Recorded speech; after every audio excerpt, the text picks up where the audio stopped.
Thanks to the dedicated efforts of our Honorable Prime Minister Shri Narendra Modi, the 21st of June is now recognized as the Global Day of Yoga by the United Nations General Assembly. Now, the term yoga comes from the Sanskrit word yuj, which means to join or unite. It represents the coming together of mind and body, thought and action, balance and fulfillment, and the harmonious connection between humans and nature. So, yoga takes a holistic approach to health and well being. And wellness is often associated with our physical and mental health, and rightfully so. But true holistic wellness goes beyond that. It includes aspects like personal growth, financial stability, and overall life satisfaction. It's interesting how financial well being, which is closely connected to our physical and mental well being, often gets overlooked in discussions about wellness. However, it plays a vital role in improving our overall quality of life. Just as yoga promotes physical and mental wellness, financial literacy is essential for fostering financial well being. So let's embrace a more comprehensive approach to wellness that includes financial literacy initiatives and enhances our overall satisfaction in life. Good morning, ladies and gentlemen. I'm your host, Gautam Srinivasan, and we are gathered here today for the latest season of Nivesh Mahakumbh 2023, Seeking Holistic Financial Wellness.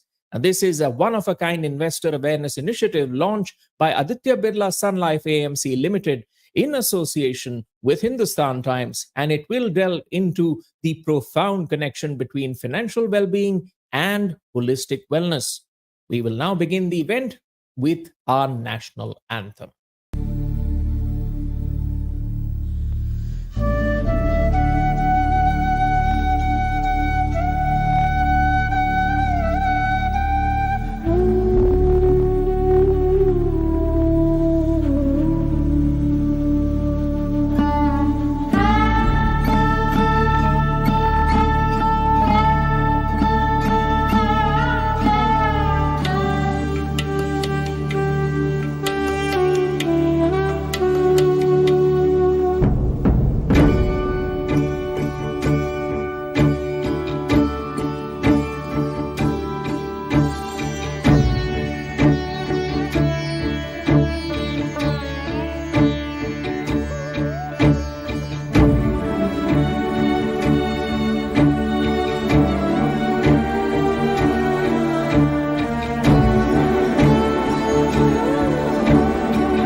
Moving salute to the nation. Let us now listen to a rendition of the Aditya Vandana for an auspicious beginning. आदित्यः सविता सूर्या खगः भूषा गभस्तिमान् सुवर्णसदृशो भानुर्विश्वरेता दिवाकरः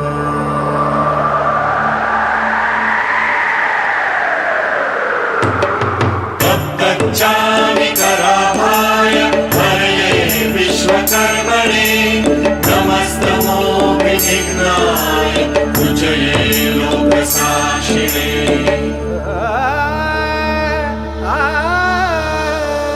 जयाय जयभद्राय हर्षवाय नमो नमः सहस्रांश आदित्याय नमो नमः आदित्याय नमो नमः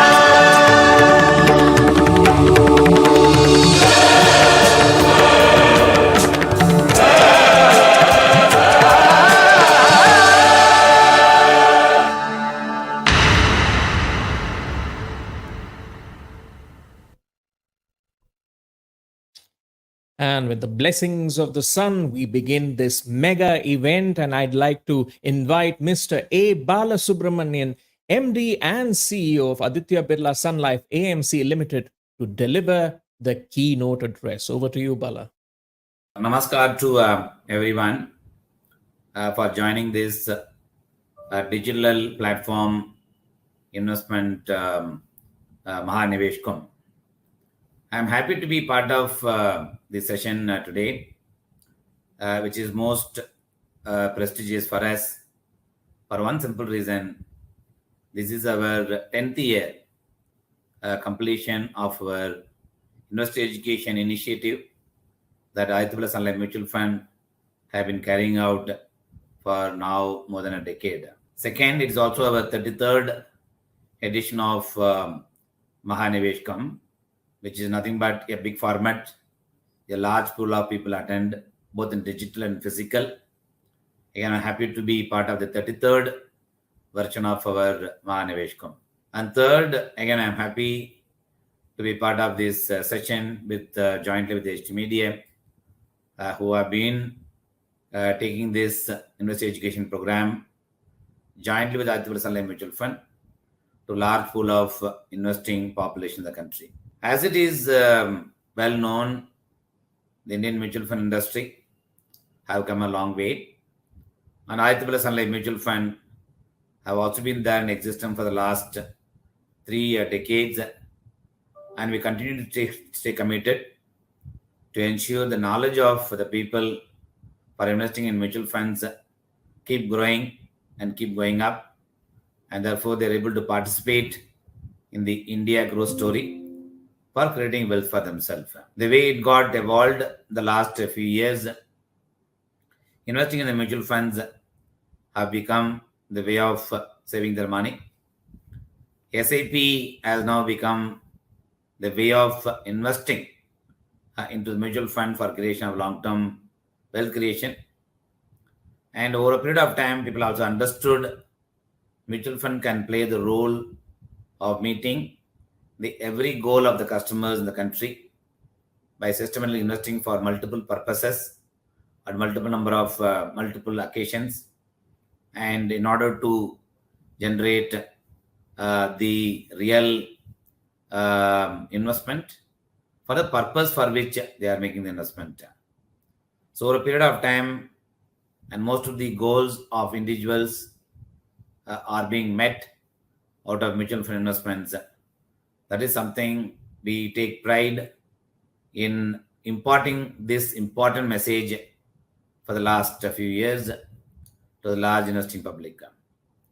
And we continue to stay committed in carrying this forward for, again, whatever one may say, that 40 lakh crore that Indian mutual industry is managing and 3 lakh crore that Aditya Birla Sun Life Mutual Fund managing, we still have a long way to go when I compare that size with the banking industry size. Banking industries have, of course, have almost 5 or 6 times higher than the mutual industry size, which essentially means that the more and more people can actually choose mutual fund vehicle for investing. While doing that, as we all know, that each one of us have got our family, and we have our better off to drive our investment decisions. We at Aditya Birla Sun Life Mutual Fund, while running their program on a continuous basis, we also given a special emphasis of investing for children, investing for retirement, even investing investing on education to educate women, and so that the woman is also able to actually participate in the overall decision making process in order to create a financial security for themselves, for the family, for the kids, and among many other things that they are responsible for. I'm happy to say that we as a fund house started a program called For Her, and also has been taking a nice shape in reaching out to more and more women in the country by making them aware about the importance of savings, importance of investing, on importance of creating a social security system for themselves, financial security for themselves. But all such initiatives we keep taking, given the fact the opportunity remains very, very large, and second is importance of investments remains the core concept in every household. And third, of course, is when the cost of living in multiple facets, if you look at it, is rising. At the same time, the investment return should be commensurate enough to meet the rising cost. Therefore, the investment becoming very important. And then the last of is the power of compounding. I always believe every basis points it matters from investing point of view, and every basis points also add to the power of compounding effect in terms of generating a long-term wealth for the investors or for yourself.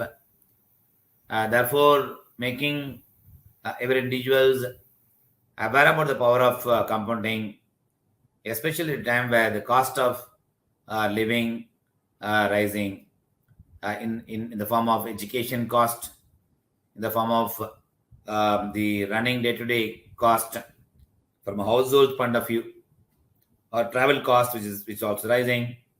In order to maintain a very high, very reasonably good lifestyle on one side, at the same time, meaningful savings to take care of the futures, the continuous education, and making people aware about the importance of power of compounding, importance of investing, it becomes a core fundamental theme of Aditya Mutual Fund.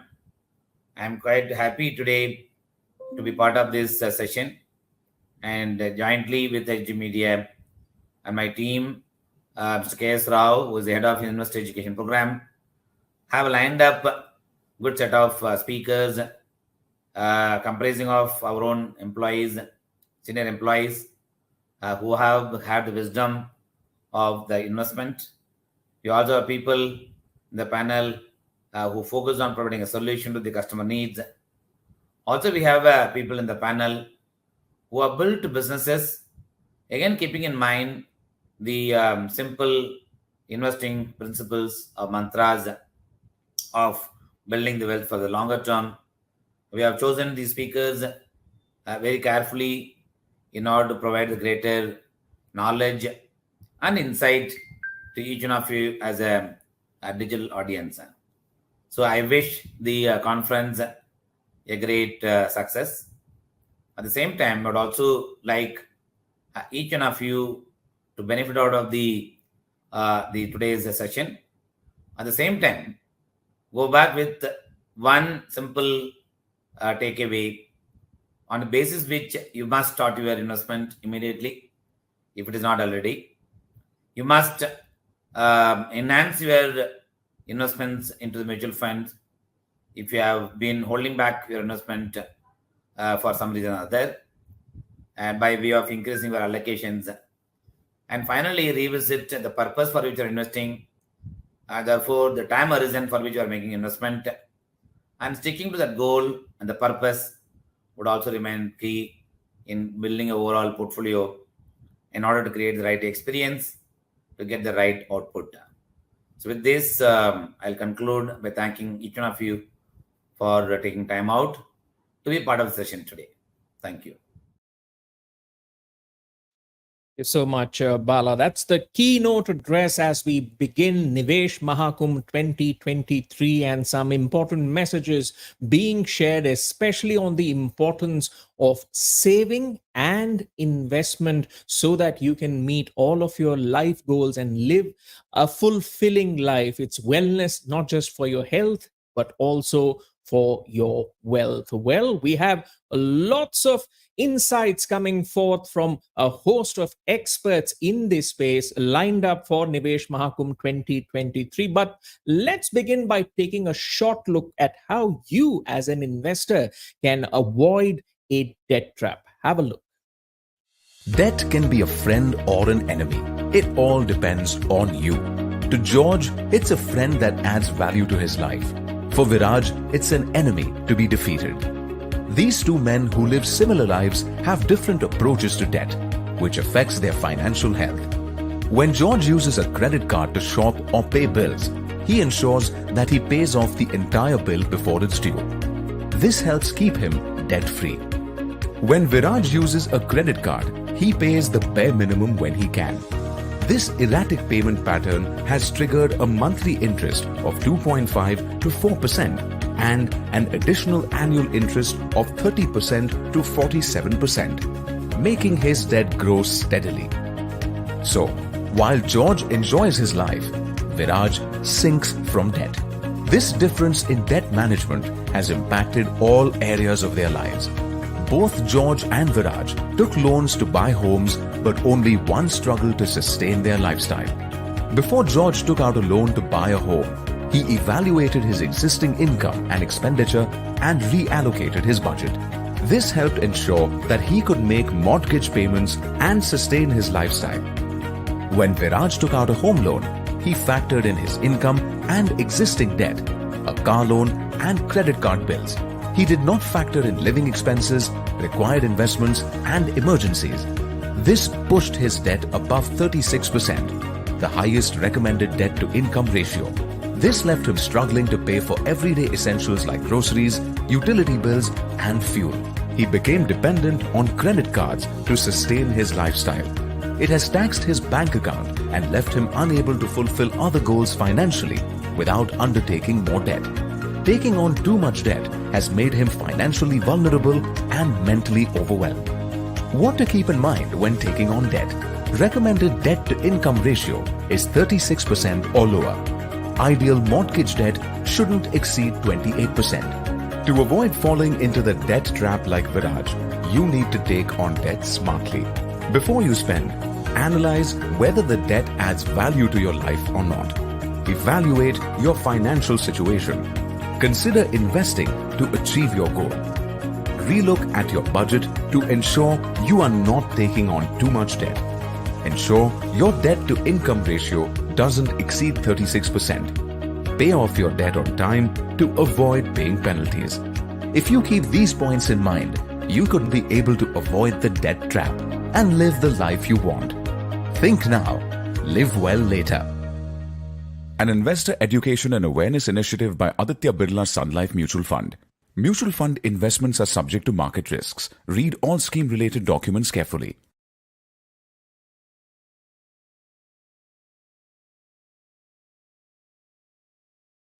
Well, those are the ways and means to avoid the debt trap. But if you're wondering broadly what it is about managing mutual funds, how can mutual funds help you achieve your life goals and how can you plan your finances accordingly? Well, have a look at this bit of a primer to get you started.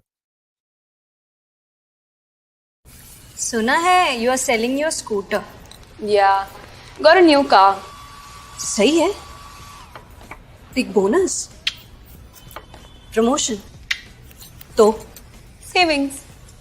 Saving तो मैं भी करती हूँ, उसे car नहीं आती. वो actually मैं काफी सालों से हर महीने म्यूचुअल फंड्स में थोड़ा थोड़ा सेव कर रही हूँ. Mutual funds. कुछ फंड्स बेच दिए, bought a new car. सही है. Mutual fund investments are subject to market risks. Read all scheme-related documents carefully. Well, that's a basic overview for you in terms of the mutual fund space, but it's time to get in the experts to tell you about how the financial universe as it expands can benefit you. On that note, we'll start with the fireside chat with Mr. Mahesh Patil, Chief Investment Officer at Aditya Birla Sun Life AMC, and he is going to talk about the key pillars for India's financial growth story. Stay tuned.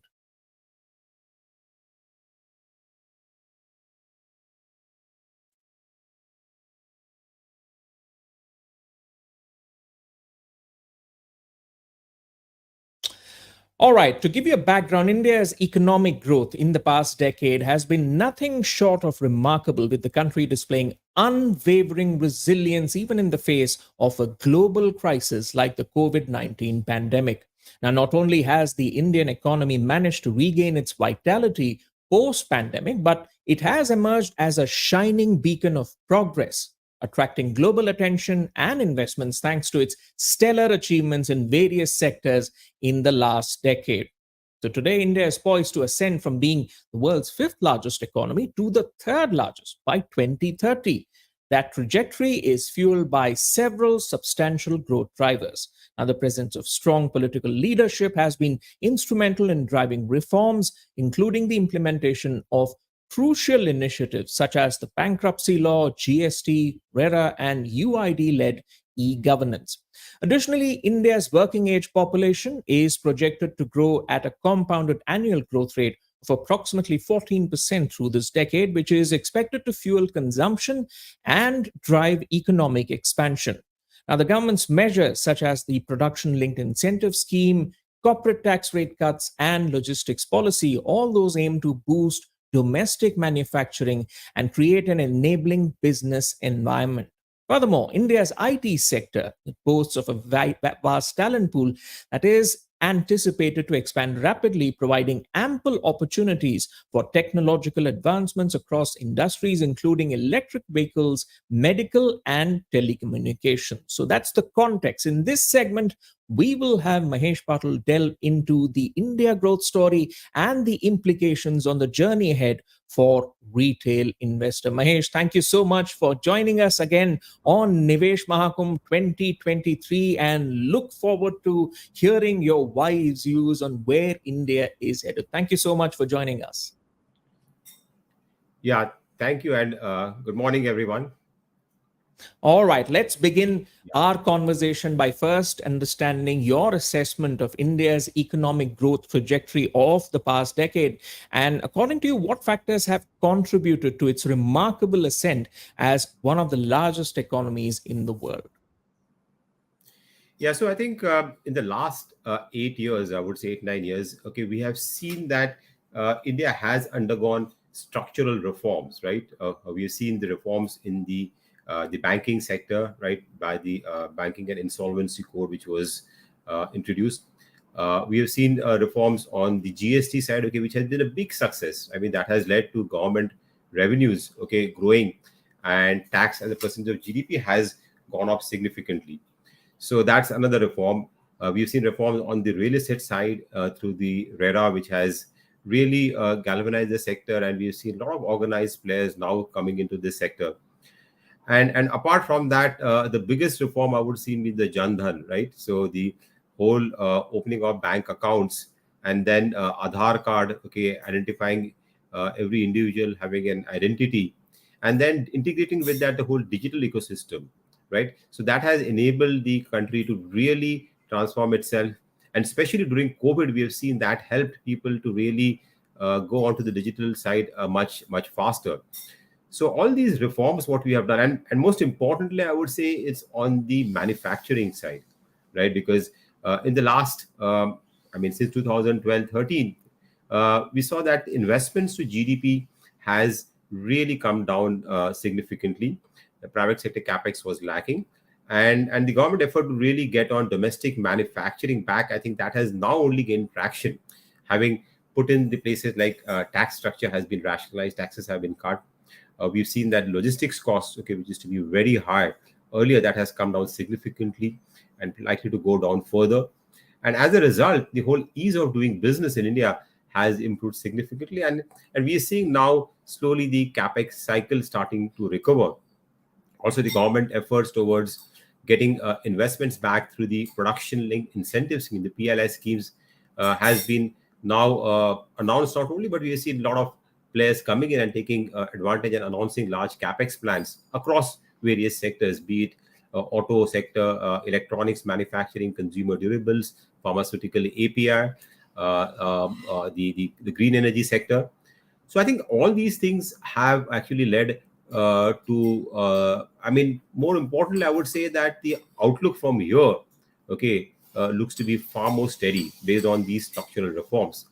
And I think always, and apart from that, I think the government spending in the last whatever 5-6 years has really been fairly strong, especially on infrastructure side, which has actually kind of balanced out the slowdown in the private sector capex over that period of time.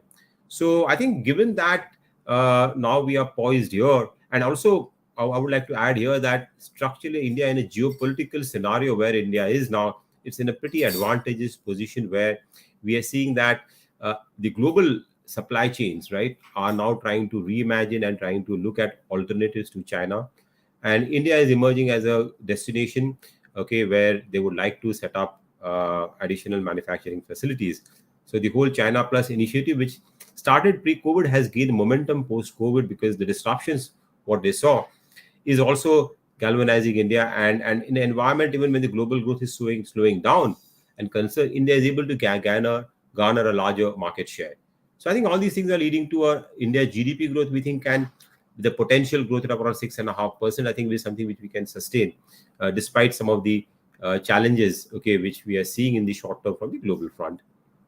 Indeed, a host of factors, as you have broadly outlined, working together in making sure that the India growth story keeps rising. And as you mentioned, a lot of structural adjustments have gone into work. And as a result of it, it's not just restricted to a few, one or two sectors, but rather a whole host of sectors are growing. And India's place in the global value chain, that's key right now, as it rises and gets integrated more and more into different global value chains.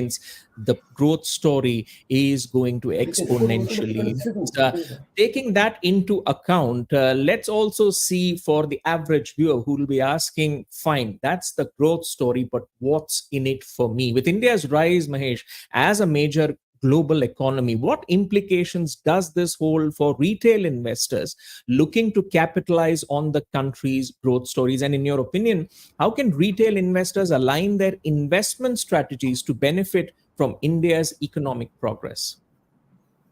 So I think investments, when you're investing into the market, I think the underlying corporate earnings growth is what will drive the returns for investors, okay, in the longer term.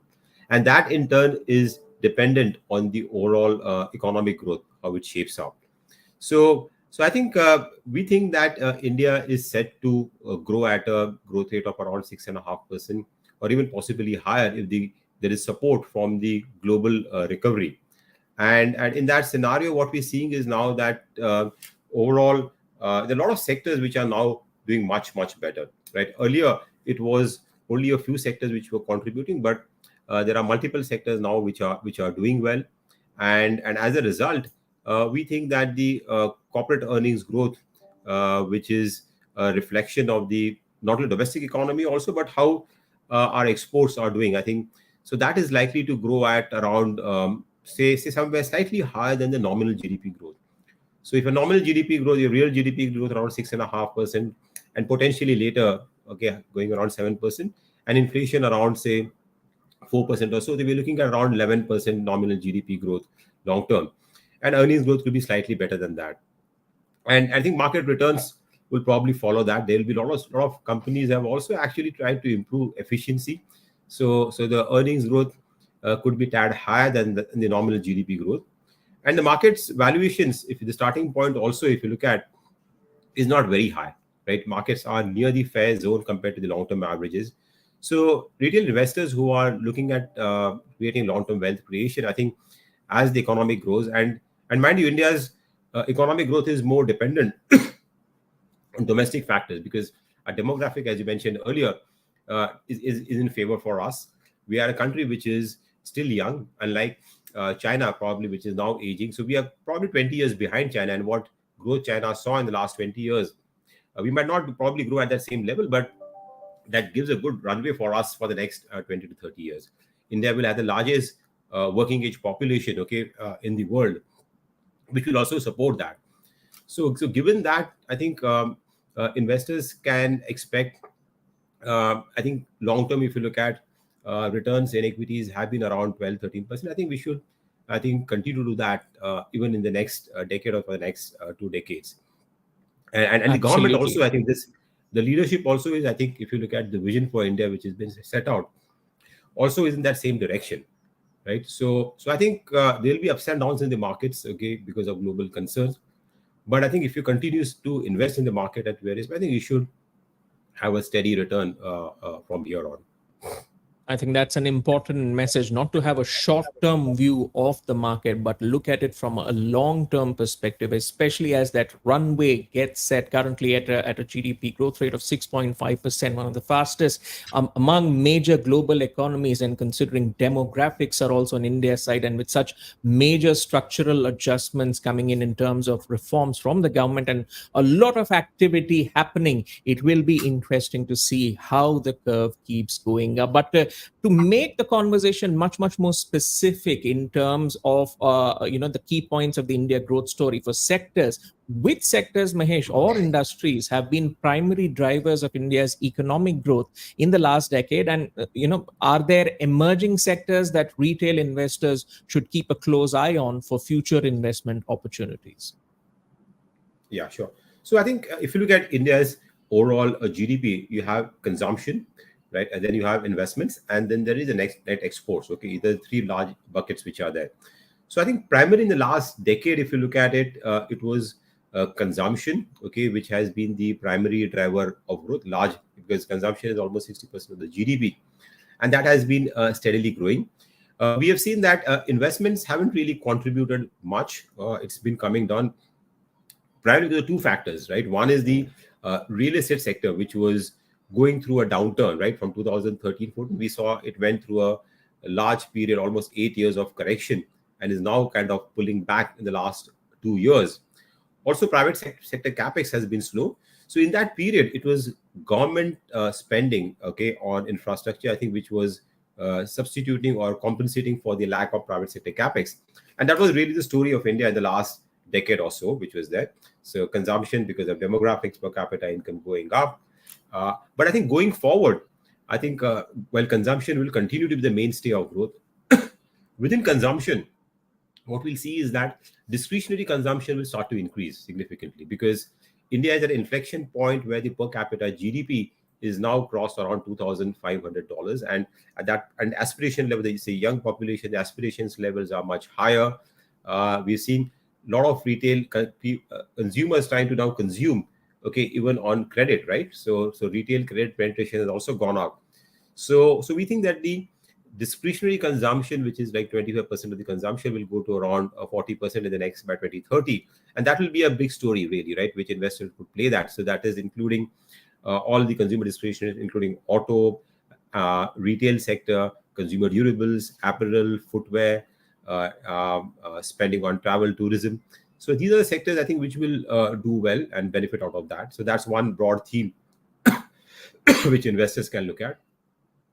The second one is really, as I said, this time around, we are seeing that the whole investment cycle now is starting to now pick up, private sector capex, and still early days, but I think the whole environment is conducive, right? The banking system is in a fairly good shape.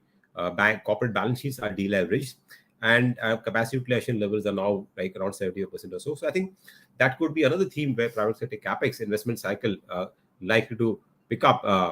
So that could be another theme which one could play out over the next, 3 to 5 years. Apart from that, again, within that whole capex, real estate is another sector which is seeing a good recovery. There were a lot of inventory which was their system, which has now been corrected. So, and I think now the demand is coming in from genuine buyers, which is there, right? There are a lot of reforms which have happened. The confidence of buyers has also gone up, and overall interest rates have also kind of, well, they've gone up recently, but structurally they have come down. So we're seeing the real estate and the related sectors, right, will do well in the coming years. So that's another theme which sectors playing out dependent on that. Okay, we think will do well. And more on the global theme, I would say that the whole digitization, transformation, which is started post-COVID, is likely to continue to gain momentum. And while India currently, we have seen some slowdown globally, right, on the digital side because of growth concerns, but I think it's a more structural story which will play out over the next, say, 3 to 5 years. And India is very well positioned to really capture that, right? The IT sector, and also in India itself, we're seeing the whole digital transformation, okay, which is happening, okay, which will be another broader theme, okay, which will drive India economic growth, but also for investors really to make money from that theme, I would say. Absolutely. Indeed, from consumer discretionary to real estate, all these sectors do stand poised to see growth. And what's also interesting, as you mentioned, is the technology aspect, because from fintech to health tech to ed tech, India has seen a host of startups also providing solutions for the industry and also for larger players. So it's, in a sense, an organic evolution of the way business is done, using technology to solve problems of today and tomorrow. But speaking of problems, Mahesh, the challenges will always be there as part of any economy's growth story. So when it comes to India's economy and as it continues to expand, according to you, what are the key challenges or risks that retail investors should be mindful of while navigating the investment landscape, and how can they effectively manage these risks to maximize their investment returns? So you're right. I think it's not going to be a straightforward one-way journey, and we have seen that in the past. There are concern challenges which are there. I mean, currently, what we are really facing is the sharp increasing interest rates, okay, which has happened globally and in India also to some extent, which is likely to have an impact on the global growth, and we have probably see a kind of a mild recession globally somewhere in the end of this calendar year, and that could lead to some kind of volatility in the global markets as well as in our markets also. So that's another one of the risks which given to keep in mind. Also, we have general elections next year, and as you know, it's important for the India story to play out. You have political stability, because the reforms, okay, which have been which have been implemented in the last whatever 8-9 years, it requires a stable regime to really continue with that and get the full benefit of that. So probably that's another event, okay, which would lead to some amount of risk depending on what the outcome is. Most of the other risks which were there, like from external front, I think we have mitigated to a large extent, right? Because on the external front, or if you look at India's current account deficit is in a much better situation. Our exports have gone up, especially services exports have gone up significantly. So normally the CAD issue which is to flurry, come up, that's to some extent mitigated, and oil also is likely to remain fairly subdued. But in that scenario, for investors to navigate in that volatility, the best way would be to really ensure that they participate in the market at various points in time, right? Because we never know when some correction is lurking around the corner, and nobody is able to time that. And while the long-term outlook is still good, so it will be important to, one way to do is to do through systematic investment in the market at various points in time. Okay, that's, I think, the best thing which has evolved now, and a lot of investors are coming in through the SIP route now to manage the volatility. Other ways, there are a lot of products which are there in the market, especially in the mutual fund side, which try to reduce the market volatility and the risk. Like, for example, the balance fund, or the balance advantage fund, where the asset allocation is very dynamic, and depending on the risk reward or the outlook for various asset class, the fund managers keep on changing the asset allocation. But even for a normal investor, it's important to really pay attention to the asset allocation, right? Because if you really try to go overreach in a particular asset class, then important to rebalance that out at various points in time, right? Because let's say if equities outperform, right, significantly, then your risk towards equity goes up, and if there's a correction, you could see a larger drawdowns over there. But if you keep on rebalancing that at regular intervals, which could be 6 months, 1 year, whatever you think is right, I think that will also be important to really navigate this volatility. And I think increasingly in the marketplace, there are asset allocation funds now which are coming up, which are becoming more popular, which not only diversify the risk, reduce the volatility, and you are able to benefit across the movement across asset classes, the cycles which are there in the various asset classes. So I think these are some of the ways which investors can really manage the risk and the volatility, okay, which could be there in the path going forward. All right, Mahesh, I also want to bring in the policy making influence into this conversation because, in light of India's economic growth, I want to understand from you what role does the government play in fostering a conducive environment for retail investors? And are there any specific policies or initiatives that have been instrumental in supporting retail investors and, of course, encouraging their participation in India's growth story? So it's very important that retail investors also participate in their journey. It's not only institutional investors or foreign investors. And to that effect, I think the regulators have tried to ensure that, right, that retail investors want to ensure that there are not major shocks in the market, right? Because they normally are risk averse, and any major shocks in the market tend to pull them out from the market, right? So I think a lot of regulations have come in place in the last few years, where we've seen that a lot of checks and balances have been put in the marketplace to ensure that there are no bubbles which have been created in the marketplace, and right intervention is there to ensure that there are not big surges in the market, okay, where and then there are big crashes in the market, which used to happen earlier. So balance checks and balances in terms of what is the margin. Like a lot of little investors tend to, some of the investors tend to leverage, right, and then participate in the market, which leads to normally a lot of pain. So a lot of margin requirements, okay, have become much more stringent, and there's a continuous monitoring mechanism to ensure, okay, when you want to increase that, when there is position in the markets worldwide are much larger. So that clearly is something which we have seen done by the regulator, and also to ensure that the breadth increases, right? A lot of smaller investors, you're not dependent on only a few large investors, right? Even retail HNIs. So trying to increase the breadth of the market, so making it easy for retail investors to really come in, onboarding mechanism or ease of really opening up an account, and also being able to do in small ticket sizes. So I think that has also been increased. There's a lot of education, okay, which is being done, investor education, which is done particularly by the mutual funds, right? Trying to educate investors in terms of the benefits of long-term investing and the risk also associated, and how to really participate in that market. I think that is also ensuring that the investor behavior, okay, is much more structured, and they don't come in a herd mentality and then also move out.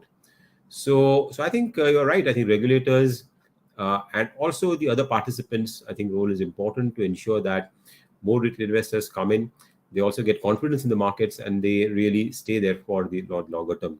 So I think that has really, I think we have evolved quite a bit in that spectrum, in that space. I would say in the last 5 years.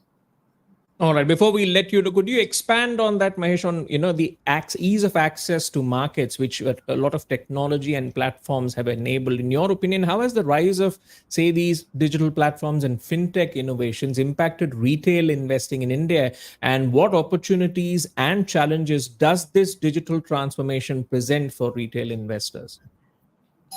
So I think during the COVID period is where we saw, right, a lot of these digital platforms which were there gaining big traction. A lot of investors were onboarded, and if you look at in that period, right, in the last 2 years, we would have the number of demat accounts, okay, which would have opened has almost doubled, right, than what we did in the last many years. So clearly, I think in that period, a lot of the digital platforms have been able to reach out to a lot of investors. The ease of doing KYC, right, has also been a contributing factor in getting a lot of retail investors, small ticket investors. Investors can also invest in very small ticket sizes also, right? Need not really have to invest in large ticket. Even for mutual funds, have also ensured that they come out with SIPs also, with small ticket SIPs, which has enabled. So that has really opened up. I think it's very easy for an investor now to really, within a matter of few hours, again, he can open up an account, do a KYC online, video KYC, and do the fulfillment. So I think that has clearly transformed, right, the whole retail journey. Only thing is that investors need to keep in mind that getting onto the digital platform, it's easy, right? You can easily start trading and opening an account, but you should also be aware about what kind of risks one are taking, right? Because it's always better to go through an advisor, even if digital platforms enable you to directly go to the market, right? Which sounds very exciting, and doing it yourself. But as we know, there are a lot of things which I mean, there are various products which are there. Even if you directly invest in stock, there are various risks which are there associated with directly investing in the stock. So you need to go through a proper advisor or a, who will be able to really navigate your journey, right, and ensure that you get the right products, okay, which you want to invest depending on a risk appetite. Because if you're just investing in purely based on returns, whether it's in the stock or in a mutual fund, just looking at past returns, that might not the best way, right, to do that. Because I mean, as I said, right, investments in mutual funds and stocks are, there are risks. Okay, you can't look at past returns. So I think that's a pitfall, I think, which need to investors to be aware. Okay, it's better to have any advisor. If you're investing in a mutual fund, go still have some advisor, okay, who will tell you about the products. Or even in stocks, okay, go through a proper retail broker advisor, okay, who will do your own research. Okay, I think that's important, okay, so that you have a good experience in your digital journey. Absolutely. Always have a guide by your side. And Mahesh, you've been a wonderful guide during this fireside chat to outline the pillars of financial growth in the country. So thank you so much. Your expertise and thoughtful analysis have indeed shed light on the factors driving India's ascent to becoming one of the largest economies globally. And of course, you have explained well on how retail investors can unlock the potential for wealth creation and participate in India's exciting growth journey. Thank you so much, Mahesh. And as always, a pleasure speaking with you here at Nivesh Mahakumbh 2023. Thank you, my pleasure. Thank you so much, Mahesh. All right, that was the fireside chat. It's time now to move on to our next segment, which is a panel discussion on what financial well being truly means. Stay tuned for that.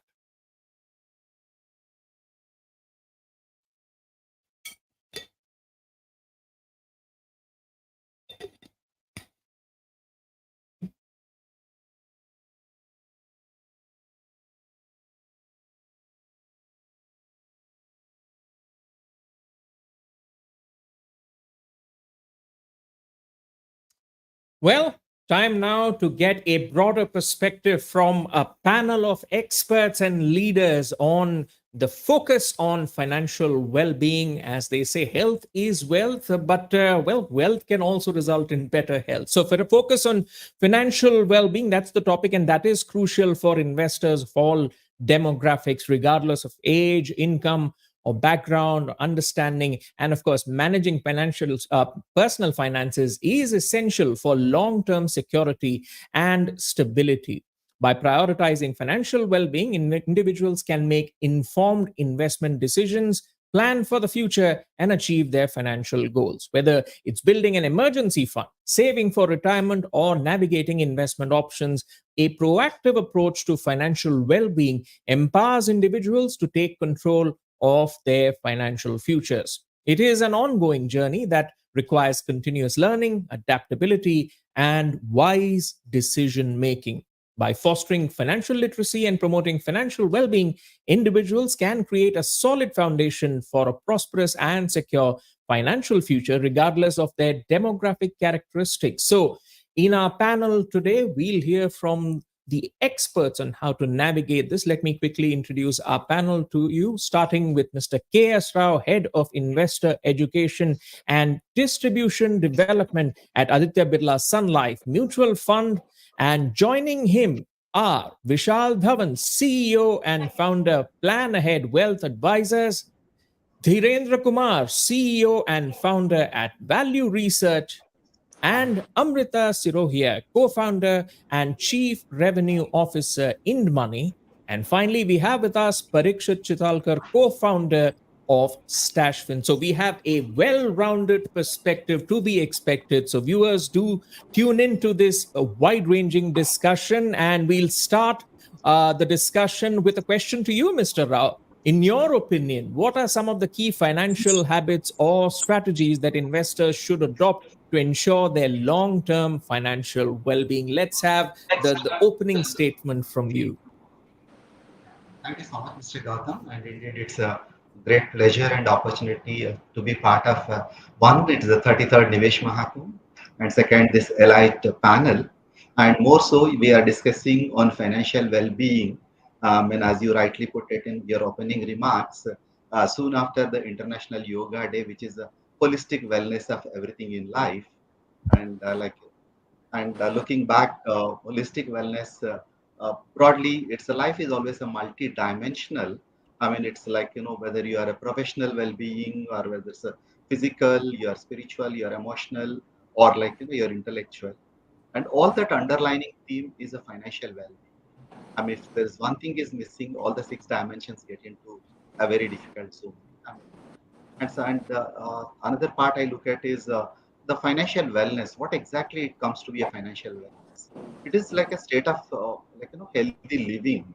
I mean, and how that state of healthy living can come when Mahesh was talking about financial knowledge, and it's not just financial knowledge. I mean, we have here Vishalji who does a lot of financial planning, and then that leads to that goal setting, which can create for an investor the best life.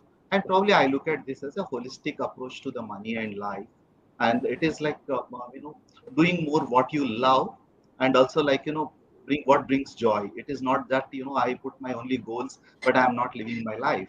And effectively, well-being comes of, like, it's not just financial education per se, or financial, like, it's around your beliefs and your behaviors, which can lead to your being.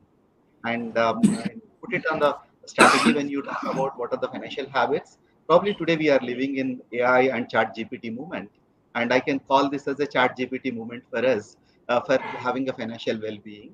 What is that GPT for me is, you have your goals and you have your plans, and you need to traverse through your life and how you plan for each step and what you can do. I mean, then when yoga day, most of us will think on the physically fit, and the financial well-being, you need to look at physically fit. Then how you reach there, what kind of goals you need to have. And the first is to have your own goal post. I mean, if it is a life planning, if it is a long-term planning, what kind of goal post you have. Then have you done your retirement, I mean, your risk assessment. Then then second step goes to automate your savings. And while you're automating your savings, you need to balance between there's a formula which we always talk about. Your income minus expenditure is equal to savings, which doesn't happen. Rather, how you can redefine that is income minus savings is equal to expenditure. Means, you need to audit your savings and audit your spendings. And the habit could be start saving early, and habit could be like, addressing the most problematic part of our life is to have impulsive spending. And I also have seen of late, especially during the pandemic, there is the impulsive investing. I mean, that's where I get back what is not regulated. It could be, I mean, needless to say, it could be a crypto. Once you have not understood, better to keep away from it. And this is where you can get a financial well-being. I think it's Warren Buffett who said, it is like, it's wealth does not come from your income, but wealth comes from the investment. I know on the panel there are the specialists who can talk about how you can look at. And when we work in the work, we always busy with our key KPIs. I know it's the key performance indicators, but when it comes to your financial well-being, you need to have your own KPIs. That first KPI, the K I look at is, it is about knowing yourself. And once you know yourself, then you have your plan where you intend to go, and plan according to your priorities. And that I is investing according to your priorities. And it's like, how you can look. I mean, if you have a long-term plan, when you are talking, when you said about long-term wealth, and it's at that long-term wealth, don't forget to take care of your short-term, especially your emergency fund and contingency fund. And I narrate this in most of my sessions. It is a SIP way of investing. It's not only the mutual fund systematic investment plan, but that SIP is a simple acronym for me. What I look at is, one, you need to save consistently, and you need to invest appropriately according to your goal, and then periodic rebalance that can give you that right well-being, that can get you into the long-term goal. And it's about how you can move forward. I think this is what I would like to say. Absolutely. And you've hit the nail in the head, especially with the point that you mentioned of having a goal, a financial goal. Because at the end of the day, if you're earning money for money's sake, you're not making money work for you. And as you mentioned, have goals, have plan as you travel through your life, and of course have savings and investment and of course rebalance it periodically. You seem to be the master of abbreviations, and you've given us a lot of points to think about and explore in this discussion. So we'll start with Vishal's point of view on this, taking forward this aspect of you need goals to make sure that you are investing for those goals. Now the question comes is to what does the investment universe offer for me once I have my goals planned? So Vishal, I'll start with you on that point, on with the current economic landscape and changing market trends. According to you, what are some of the emerging investment opportunities or asset classes that investors should consider exploring, and how can they leverage these opportunities to enhance their financial well-being? So I think that's a great sort of start to this important conversation around financial well-being. So assuming that goals have got set up, trade-offs have been made, and I think one of the biggest challenges that all investors face is the trade-off between the here and now versus the longer term, because the here and now gives us immediate gratification. The later on may or may not happen, and I think COVID sort of accentuated that a little bit by saying, why save for the future, because you don't even know whether you'll be there in the future yourself or not. So I think it's important to look at a little bit of history on asset classes in India. Traditionally, most people have used fixed deposits, gold, and real estate as their preferred asset classes. And it's only been in the more recent past that equities as an asset class, especially listed equities, has once again come back in focus. And I think that's great news, because what does tend to happen is, very clearly, for a lot of people who are starting off on their journey, they do have a very, very long runway available to take advantage. And equities as an asset class has been well proven to actually deliver great outcomes over long periods of time, even though there is significant intermittent volatility at some points. And I think the need to be able to deal with that will typically only happen if you're very, very clear that the reason why I'm saving is longer term, and not something which I need the money tomorrow or next year. So I think it's important, once you get to listed equity as an asset class, to now start to think, where are the innovations happening, and does all innovation have to be complex, or can simple innovation actually be a great tool for you to start off with? I think over the last few decades, one of the best innovations that have happened, which are very, very simple actually and very effective, has been the use of index products. And it takes out some of the excitement from investing, which is its negative. But really, I don't think investors need to get into investments for excitement. There are much better avenues to get excited about. The index investments, both in terms of equity as well as debt, have proven to be very, very efficient instruments to be able to get access to an underlying asset class at a low cost, removing the risk of you picking the wrong asset manager. And of course, if you're able to combine this with another simple set of innovations which are more process oriented, which is SIPs, that I think have become very popular, but also the use of SWPs to withdraw money out. I think those combined together are very, very effective, simple innovations that can add a lot of value to investors.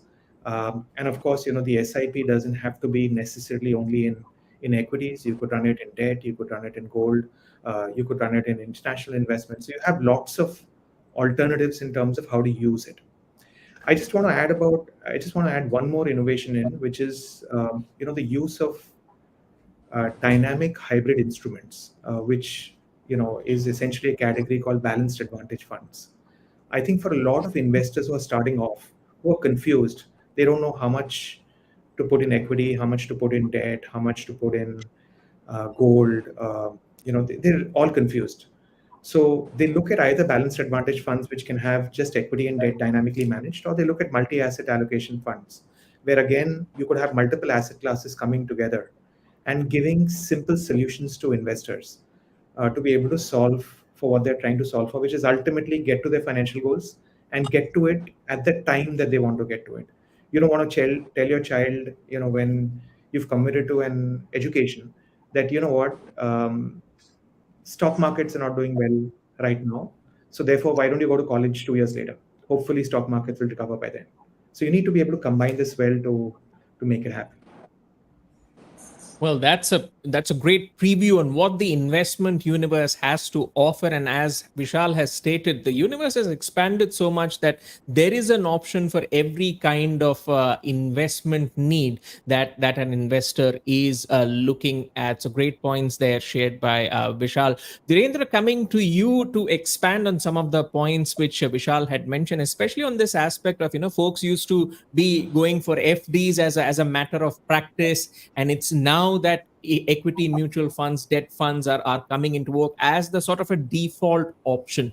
I think a key part of that has been, volatility has always had negative underpinnings for a large section of investors in India. But in the long run, you and I both know it's part and parcel of the game. So in your opinion, Dharendra, how can risk averse investors confidently navigate market volatility and economic uncertainties? And of course, what role does inflation play in investment planning, and how can individuals ensure their investments keep pace with inflation? One is that there is no easy way to navigate the volatility, because it takes effort to accumulate your savings, defer your consumption, which is the money which is being invested. So when you see, and markets by its very design, they go up steadily, and they, it's the old saying that it goes by staircase and comes by lift. So, that is quite unnerving for any investor getting started. And that is a challenge. That is a challenge for a new investor. That's a big challenge for a new investor. And that remains a challenge for even an experienced investor, because you keep getting bigger and bigger surprises. What we got in January 2020 was one, what we got in 2008 was another. So so investors have to, gradually, steadily graduate to this. And the only way, somebody like Vishal can actually play a very active role in terms of, because telling people, this whole, most people, they get introduced to investment in a very unusual way. Everybody wants high return in the small, brief period of time. And that is what people's expectation of investment is. And that is not investment. When you actually put money with an idea to take it out the moment it goes up, that's not investment. Investment is the money that you invest with a time frame in mind, this is the period for which you don't need the money, and it will remain invested like that. So keeping money to remain invested as compared to keeping money to take it out as soon as possible, that is the introduction. That is what we see. So, investing is all about steadily graduating from maybe a recurring deposit, not necessarily an equity fund, because the first challenge is to become a saver. Then becomes, it should be your goal to become an investor. Then and in a very gradual manner. So maybe the hybrids and, the conservative hybrid fund could be a good way for anybody to start who has no experience of the market-linked investment. Then comes, getting used to. And even after that, somebody who has been investing for 5 years, 10 years, I've seen them panic at the first instance when they see the big crisis. And that is the biggest challenge, because most of the mistakes are done when the markets are, going up without much to anybody's understanding.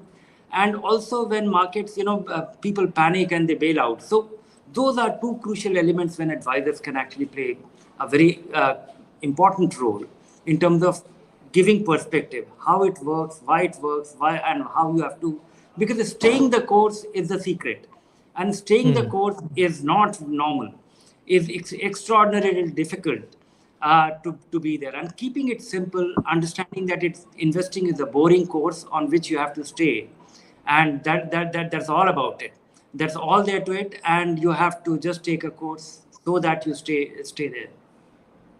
Well, just like with our health, you need to exercise every day to keep your body fit. So too is true for your financial well-being, where you need to stay the course. And as the message has been recovering both from Vishal, Dhirendra, and Mr. Rao's talks, that to stay the course, you need to have sense and sensibility. And investing doesn't necessarily need to be an exciting enterprise, but to take that forward, in a sense, a certain section of investors, they do not have as many hangups when it comes to risks. So how do they navigate it forward? Amrita, I'll bring you into the conversation for this, because when we look at millennial and Gen Z investors, they exhibit comparatively lower skepticism towards higher risk investments compared to their preceding generations. Now, this change can be attributed in part to the prevalent influencer culture and the deeply interconnected nature of our contemporary world. So, your perspective on this evolving trend where investors, they display a higher willingness to fully commit their resources, sometimes they might not fully understand. Yeah, well, I completely echo the trend, and it's quite fascinating. I think it signals a shift towards the attitude of this generation towards money, and I agree with you that their risk-taking abilities are way higher than the previous generations, and this could be attributed for a few reasons. If you see, first of all, yes, of course, the influencer culture cannot be overstated. They are interconnected to the world today with the millennials. There is a lot of information and perspective of these investors who have become influencers, which is available. So there's a lot of information which is available, and the influencer culture in particular has significant impact in because well-known personalities are sharing where they're investing, what their strategies are, and it encourages the younger generation to take on riskier investments. And the second reason I would believe is that these generations have grown up in a time of rapid tech advancement, which brings in ease of execution and gives them a much larger catalog. So if you look at it, P2P lending, crypto, NFTs, global stocks, these are catalog which these are in asset classes or assets which were not even available to younger generation. So the influence of tech has also made it a way lot easier for these generation to access information, platforms, and thereby making them more comfortable to take higher risk in such instruments. But if you look at finally, there was a Deloitte survey which shows that the millennials do have financial concerns. They are also striving for balance and looking for opportunities to grow. And this could also be a reason for them to take higher risk because they all want to potentially achieve their goals, financial goals Hmm. faster. But as thought leaders, I think it's important that we empathize that while taking high risk investments can offer high return, they also come with a very significant potential for loss. And it's crucial to encourage that people invest responsibly and do proper research and risk assessment. Absolutely. As we've seen recently, the ecstasy of market reaching record highs, and of course, the agony of the corrections which follow later. These are the ebbs and flows of the market. But as the panelists have stated, you need to have a slow and steady approach to build on the money so that your money is working for you rather than the reverse. So let's bring in a few themes in together and see how we can achieve that balance. And Parikshit, I'll bring you into the conversation to explain to our viewers as to how individuals can diversify their investment portfolio effectively to mitigate risk and optimize returns that would ensure financial well-being in the near future. How do they walk that tightrope? I think the way I would address that is generally in our ecosystem when we grow up, there is a general lack of financial education, so to speak. So I think the first step is understanding that money is a very important part of our day-to-day existence, and therefore the need to educate ourselves about how it works is super crucial. So that to me would be the absolute first step, is learn about basic first principles like the effect of compounding, risk versus reward ratios, not everything, as a few panelists mentioned, staying the course, how the effect of time actually has a significant impact on your returns, how you should be systematic, you should be disciplined in your investment strategies. I think these are some of the things that that would be the first thing that sort of I would encourage everyone to spend some time. It does not take a lot. There is a lot of resources now that are available. A lot of electronic methods. There's a lot of things that you can research on YouTube, courses that you could take for pretty much free. So young people, when they're just starting out, that I think would be the first step. I do believe that our education system, and we've all grown up in this country's education system, this is one of the areas that's not really widely taught in school. It should be, but it is not. So therefore, it's the onus is on us to educate ourselves and help other people understand. Once you have a very basic understanding of how all of this works, then relating to some of these more complex attributes such as asset allocation, diversification of your investments, it becomes a little bit more understandable. And second thing that I would really encourage is it's just like your health. If you are planning something, or you're doing something, or you're going through an evolution, you don't start to take medicines yourself. You reach out to experts, you reach out to advisors. I would treat this as exactly similar. Once you have a basic understanding of what to do, what to expect, I would actually consult with an advisor, because asset allocation and diversification is very, very different for each individual. It depends on the age and stage of life you're in. It depends on what is your net saving potential, how much of your income can you actually put aside, how that will evolve over time, and then what are your goals? What are you actually saving for? Is it, if it's very different, the goals for someone who's say 25 years old saving for retirement at the age of 65 are very different, from someone who's 35 years old saving for their kids' education that may come around when they're 45 or 48. Those are very, very different outcomes. So I think, things like diversification of the portfolio or asset allocation is something that you can consult with experts and arrive at that conclusion. But for that, the basic foundation of, do you really understand how money compounds, how long it takes, how long it takes at a different rate of return for your money to double, and how much do you need to save every single month to actually get there? If you don't have an understanding of that, then the best experts and the best design portfolio is absolutely of no use to you. So educate yourself, consult with experts, and develop solutions that are tailor-made to your specific person and your specific needs, because this is certainly not a one-size-fits-all situation at all. Absolutely. Some key points to bookmark there, because as you mentioned, Parikshit, the investor access has not just grown, investor knowledge options have also grown. And initiatives like the Nivesh Mahakumbh, they back every year. And Aditya Birla Sun Life Mutual Fund and a whole host of other marketplaces, they're always engaged in investor education activities, precisely to the effect that you know the landscape, so that you are in a position to have a conversation, do the action in the right way. And as you mentioned, Parikshit, you also need a guide, and something that Vishal has also mentioned in terms of navigating the investment landscape. And you do not self-medicate, you go to a doctor. But Dhirendra, part of the health and well-being is also doing regular checkups. So from a financial well-being perspective, I want to extrapolate that question, because in the realm of long-term investment, market volatilities and fluctuations in economic indicators, they are inherent and inevitable. So your insights on how individuals can effectively assess their current financial health and determine areas for improvement to ensure a financially stable future. Your thoughts on this, Dhirendra? My sense is that it's very important to understand yourself and understand the reality, and look at it in a very commonsensical way. We get all our extrapolation in the financial realm works on the assumption about inflation, the return from the market, and our inflation could be very different, and every individual's context can be materially different. But people get bundled in age groups and demographics and other things. But it needs to be really customized depending on your context. But most importantly, I think everybody has to fight his own instincts, in the sense that it is much easier to say that even if you're disciplined, you are saver, you are investor, and you are faced with January, March 2020.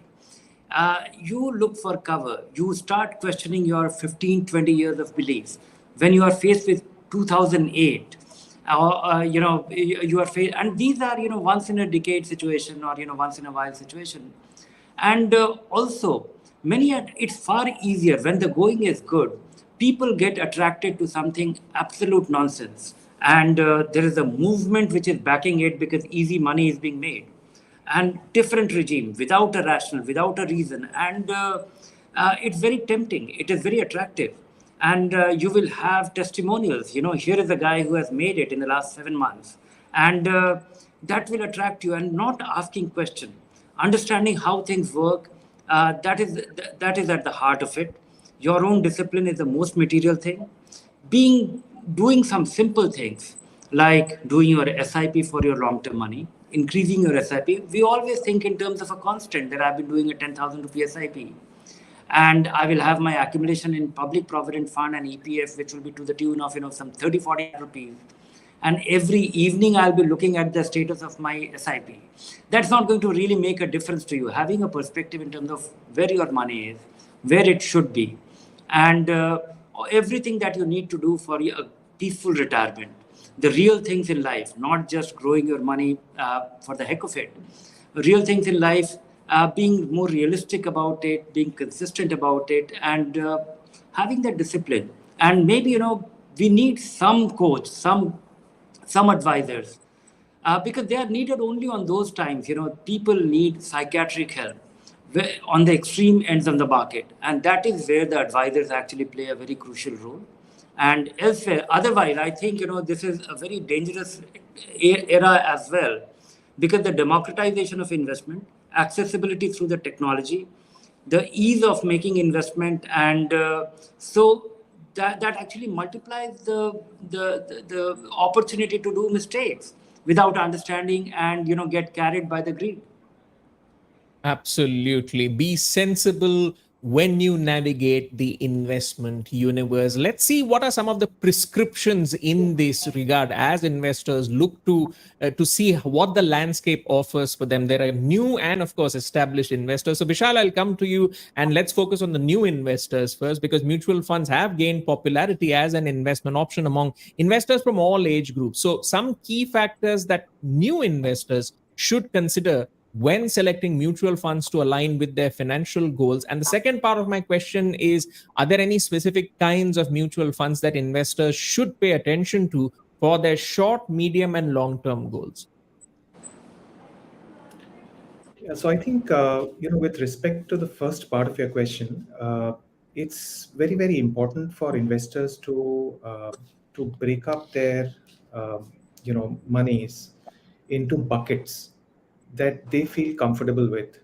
And what happens is, because the newer generation is so social in terms of how they interact, whether in the physical world or online, I think there is a very large amount of peer pressure that happens, sometimes for the good and sometimes for the bad.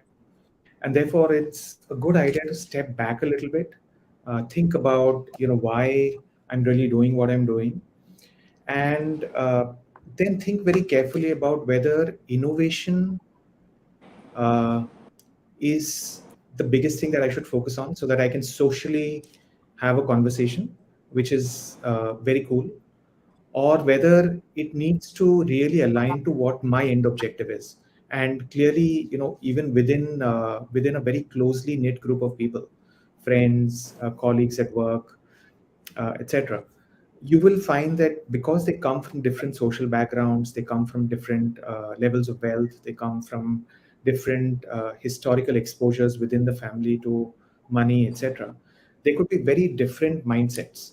And therefore, one of the biggest challenges that people face is getting pressurized in the newer generation by someone else to do something, because it seems uncool to do the opposite. And I think it's really hard to beat it. I think just like staying the course is very difficult, like Dhirendra mentioned. It's also very difficult to not do what everyone else is doing. And this plays out in bull markets. It plays out in bear markets.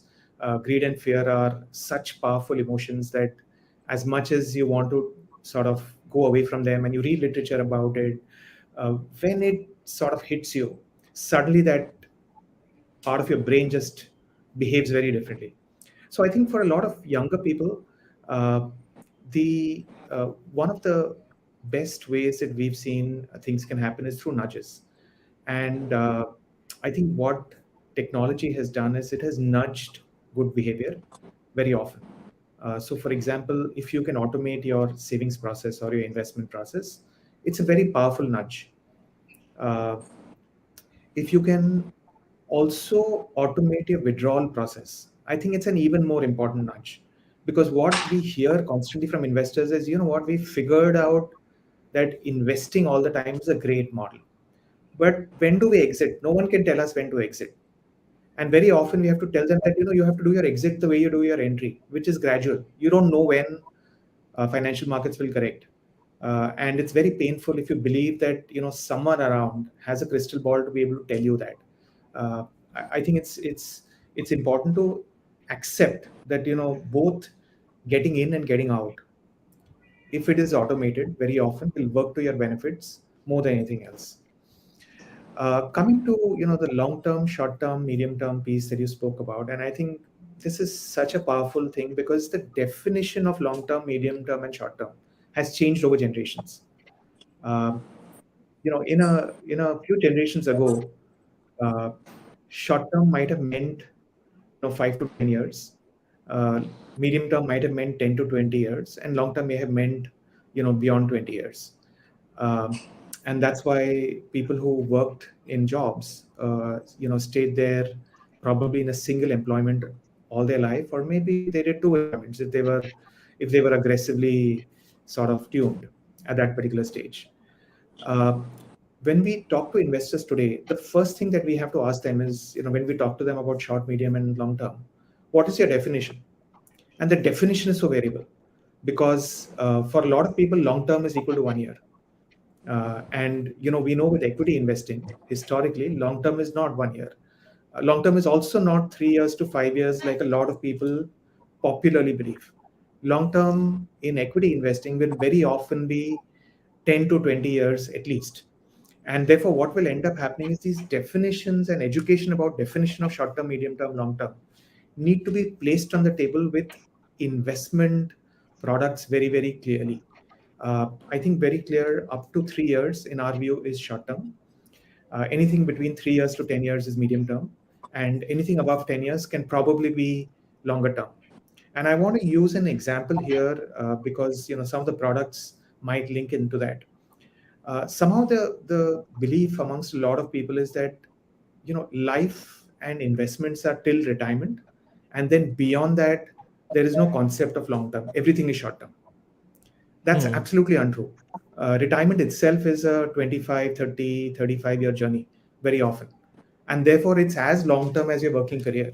And if it's going to be as long term as your working career, your investment strategy also cannot be built by, you know, believing that retirement is an end point. It is only a milestone along the way at which you may want to reset the way you think.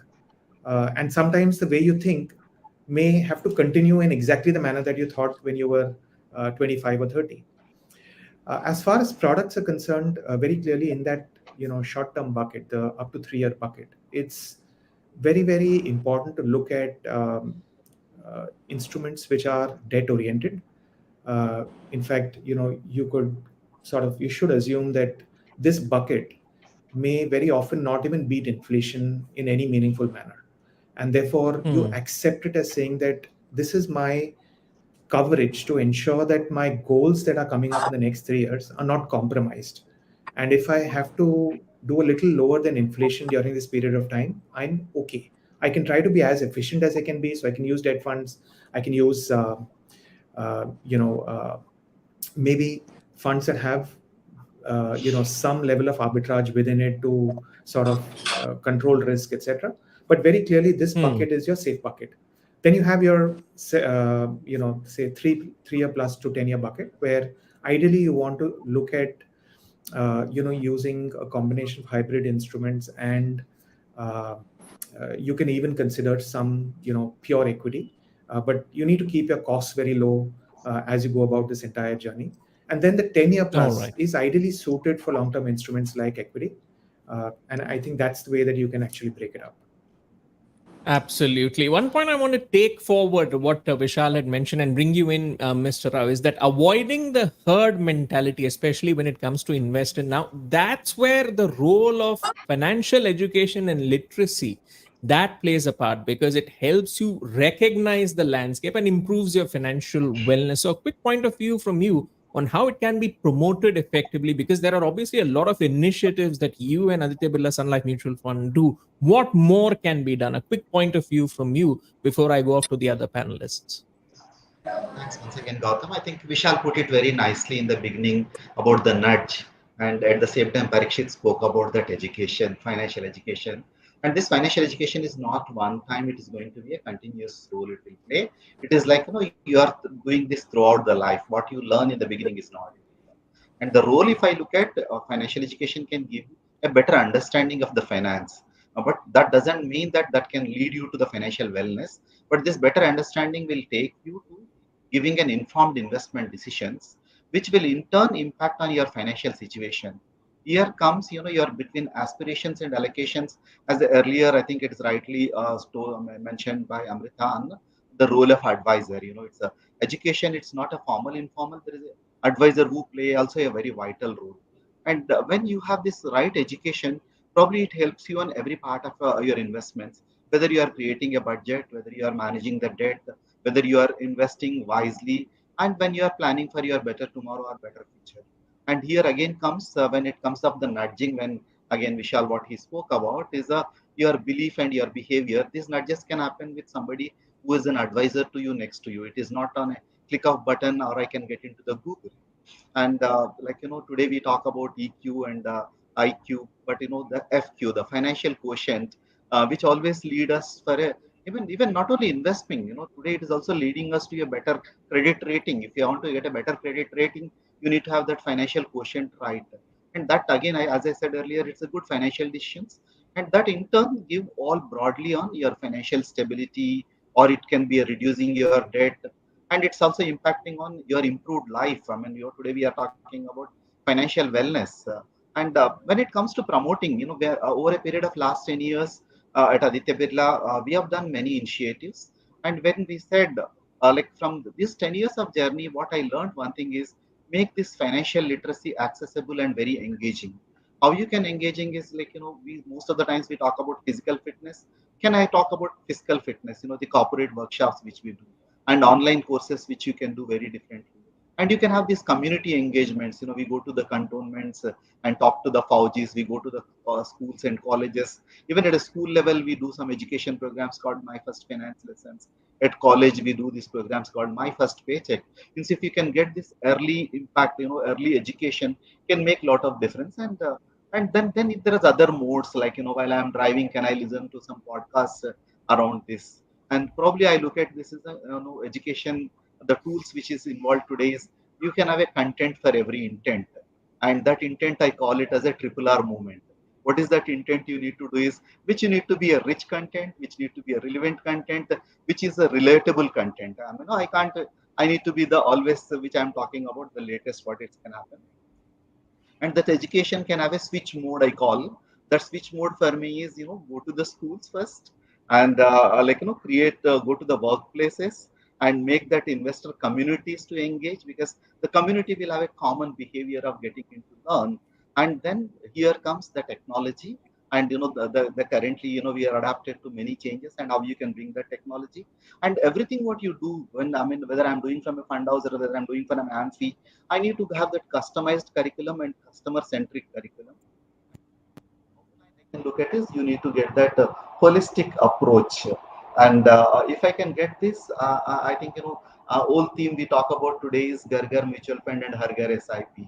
And that education, of course, this is a purely at the mutual fund level. But if I look at the financial education broadly on a BFSI level, I use the acronym called BFSI. Teach people about budgeting, people teach about financing. That is, what loans to take, what loan not to take, and focus on your savings. I think earlier Dhiren spoke about, and then right investing. And look at my wonderful panelist. I look at, when you are looking at not just education, I mean, Vishal comes with a plan ahead. All of us can look at long term as a plan ahead. And, when it comes to Dhiren comes with a lot of valuing the research, use that value research. as Parikshit spoke about, education is the key for all of us. And when Amrita speaks about advisor, if this all puts together, financial education can become a continuum for lifetime as your financial investments. Absolutely. Very important point stated there. And as you mentioned, financial content for every intent. And we had you add another abbreviation from SIP and GPT to BFSI. So a lot of bookmarks for our viewers to think about, and of course action in when the need is coming up. We've got about 2 or 3 minutes left, so I'm going to take a quick question for Amrita and Parikshit to wrap things up. Amrita, over the years, an increasing number of investors have started showing relatively less enthusiasm for traditional investment instruments such as fixed deposit, among others, in comparison to previous generations. So, in your view, what is the relevance of these traditional instruments in today's financial landscape? I think, people do value the balance between the new age investments and the traditional investment, and having both in their portfolio for better risk adjustments. And if you look at it, even data doesn't show that. It shows that the traditional products are still, uh, like, for example, deposits grew 12% year on year as we speak. Data as on last month. And with interest rates at 7 8%, I think FDs have shown a rising trend in the last a few months at least. So, and the same is applicable to mutual funds. It's a 40 lakh crore asset size. The industry is witnessing 12 to 15% growth every year. So, and we have, by the way, more than 3 crore mutual fund investors in India, and the number is growing significantly. And stockbroking accounts also have seen significant growth rates. So people do value the balance between, taking risk in the new age investments and still balancing it with the traditional investments. Um, I think FD encourages, since you touched upon FD, I would add value to the context of FD. I think it is popular because it, helps you from doing impulsive uh, shopping, and it helps Keeps the money sequestered away from spending. yeah, volatile markets. Yeah, I mean, that's what I could think of right now. But yeah, I think it will never lose its charm. I think it is here to stay. All right. Let's get in the last word from you, Parikshit. Your thoughts on how technology and digital solutions can be leveraged to enhance financial wellness and access to financial services. I think the use of technology is critical here, and but it's also very important to understand that that is ultimately a tool that in itself is not, not the driver of your investment. So, there are multiple platforms available now that will allow you access to the market. There are platforms that will allow you to educate yourself on some of this content. There is platforms available that will drive that discipline that multiple panelists spoke about. So that is the view that I would really take, that use these platforms as tools. There are systematic investment plans. There are nudges that are built into these platforms. Host of them coming around, but always to be cognizant of the fact that that is a layer of tooling in between. That itself is not the end. So if you're on a platform that is suggesting a particular set of investments, understand that platform is not the investment. Understand that is actually likely routing to an underlying asset that you still need to be aware of. And some of these platforms are actually very good at educating yourself about that. So yeah, as long as the context is that this is a degree of tools that is available, they're excellent. They will drive a lot of value, and they will actually deliver a lot of investable returns to you in terms of your time savings and your disciplines. But don't lose focus of where your actual money is going, and hopefully the risk reward trade-off works in everyone's favor. Absolutely. Always keep your eyes on the prize, as they say. Well, on that note, it's time to conclude this wonderful exchange of ideas and insights on the topic of focus on financial well-being. I'd like to thank all of the panelists for throwing so much light on different aspects of financial well-being. Thank you so much. And as a message to our audience, remember, attaining financial well-being is indeed an achievable goal requiring a blend of patience, discipline, dedication, and financial literacy. Ladies and gentlemen, thank you so much for being part of Nivesh Mahakumbh 2023. We appreciate all of your inputs. Thank you. Thank you, everyone. All right, it's time now to move on to our next session featuring Dr. Anil Lamba. Stay tuned for that.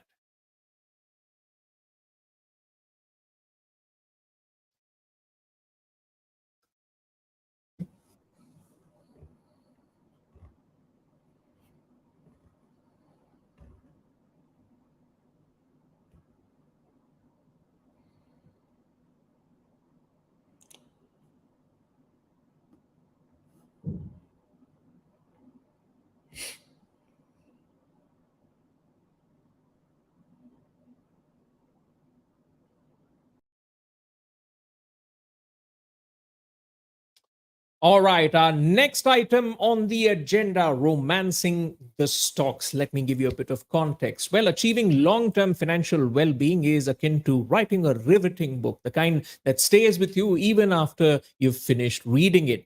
And a story dedicated to financial wellness would be incomplete without a dedicated chapter on stocks. So, in this segment, we'll be joined by best selling author and financial literacy activist, Dr. Anil Lamba, who will delve into the art and science of investing in stocks to achieve financial well being. He will enlighten us on proven strategies and practical tips on how individuals can develop a love affair with stocks and leverage this asset class to enhance their financial security and prosperity. Whether you're a beginner exploring the world of investing or experienced investor seeking fresh perspective, this conversation can provide valuable guidance and, of course, inspire investors to embark on a journey towards financial success through stock market romance. Welcome to the show, Dr. Lamba, and looking forward to hearing your thoughts on romancing the stock. So it's over to you. Thank you, Gautam. A pleasure to be here, and wonderful that Aditya Birla, Sun Life, and Hindustan Times have organized this Nivesh Mahakumbh 2023. Honored to be a part of a speaker at this event. As you correctly said, investing in stocks is something. If this event helps inspire some people become investors, I think the purpose would have been served. Because I've said on numerous occasions on many platforms that, in my opinion, investing in stocks is a national duty. Now, sometimes people get surprised with this statement. What do you mean it's a national duty? So, folks, we need to understand what is the role of a stock market. Let's say I am one of those budding startup entrepreneurs. I have a wonderful idea that can, change the world. I have great idea, but I don't have the money. And you have the money. So let's say I come to you guys and I say, why don't you invest in my idea? My idea, your money, together, we'll make it a big success and all of us will become very rich. Guys, invest your money with me and I will return your money multiplied many-fold 25 years from today. How many of you would be interested in investing? Chances are you would not be, because what will put you off is what, Anil, you will return it 25 years later. You may say, I have the money now, but I might need it next year, the year after. But now imagine I come to you, I tell you I have this brilliant idea. If you invest with me, we can all become rich. And guys, whenever you want this money back, I will give it to you. Wouldn't you be far more inclined towards investing? This is what the stock market does. It gives you an exit route. You invest your money when you have it. Whenever you want it back, pick up the phone, tell the broker, sell my shares. You may get a little more, a little less, but bulk of it will come back. But now imagine you call up your broker and you say, please sell my shares. And the broker goes to the market but doesn't find a buyer. The whole logic goes out of the window. Folks, when a large percentage of us invest in shares, when large percentage of people are trading on stocks, that place, the stock market, is teeming with activity. When the stock market is teeming with activity, every time somebody wants to buy, you will find a seller. Every time somebody wants to sell, you will find a buyer. when buyers and sellers find it easier to locate each other, more people are encouraged to invest. When more people find it attractive to invest, more entrepreneurs are born. Those wonderful people brimming with ideas. When more entrepreneurs are born because they find it easier to raise money, more industry happens, more employment happens, more GDP happens, more tax collection happens, the whole nation prospers. And where did this thing start? Because you and I said, we're going to be investing in stocks. India still has a long way to go. The percentage of investors in India is way below what many developed countries have. I'm told in developed countries, the percentage is as high as 1 out of 2 people are stock market investors. In India, we are not even 1 in 20. So, folks, in order to be successful stock market investors, what do you need to understand? Just 2 things. You got to understand what, and you got to understand when. What obviously refers to what should you buy, and when refers to when should you buy and when should you sell. The what portion depends on your ability to do what is known as fundamental analysis, and the when depends upon technical analysis. So today the time allotted is very, very short. So I thought, let me spend some time trying to give you a shortcut into how to choose a fundamentally strong share. Half your job is done when you've chosen a share which is fundamentally sound. Other half, of course, depends upon your ability to time your entry and exit. So, folks, how do you choose a share, a stock which is fundamentally strong? Now, I've always felt don't choose the company first. Always first choose the industry. A little reading of the newspapers, a little skimming of the headlines, watching the budget, the finance minister presenting the budget, will give you a fair idea about which industry has a relatively encouraging future. Once you choose the right industry, perhaps infrastructure, perhaps pharmaceutical, perhaps automobiles, whichever you feel like, do some study and you'll be able to identify the industry which has a healthy future. The next question is now, within that industry, which companies share to buy? Now, here is where your ability to do fundamental analysis comes in. So, I'm going to give you a few criteria. Apply that criteria that will help you choose which share not to buy. And by default, you'll be able to zero in on the share to invest in. My suggestion is, guys, in the beginning, don't go into shares about which you never heard of. Stick to the companies whose names come readily to mind the moment you think of the industry. Today, I'll refrain from naming names, but let's say you decided I'll go into the pharma sector. The top 5-6 names that come to mind, stick to those. Don't go to the unknowns for various reasons.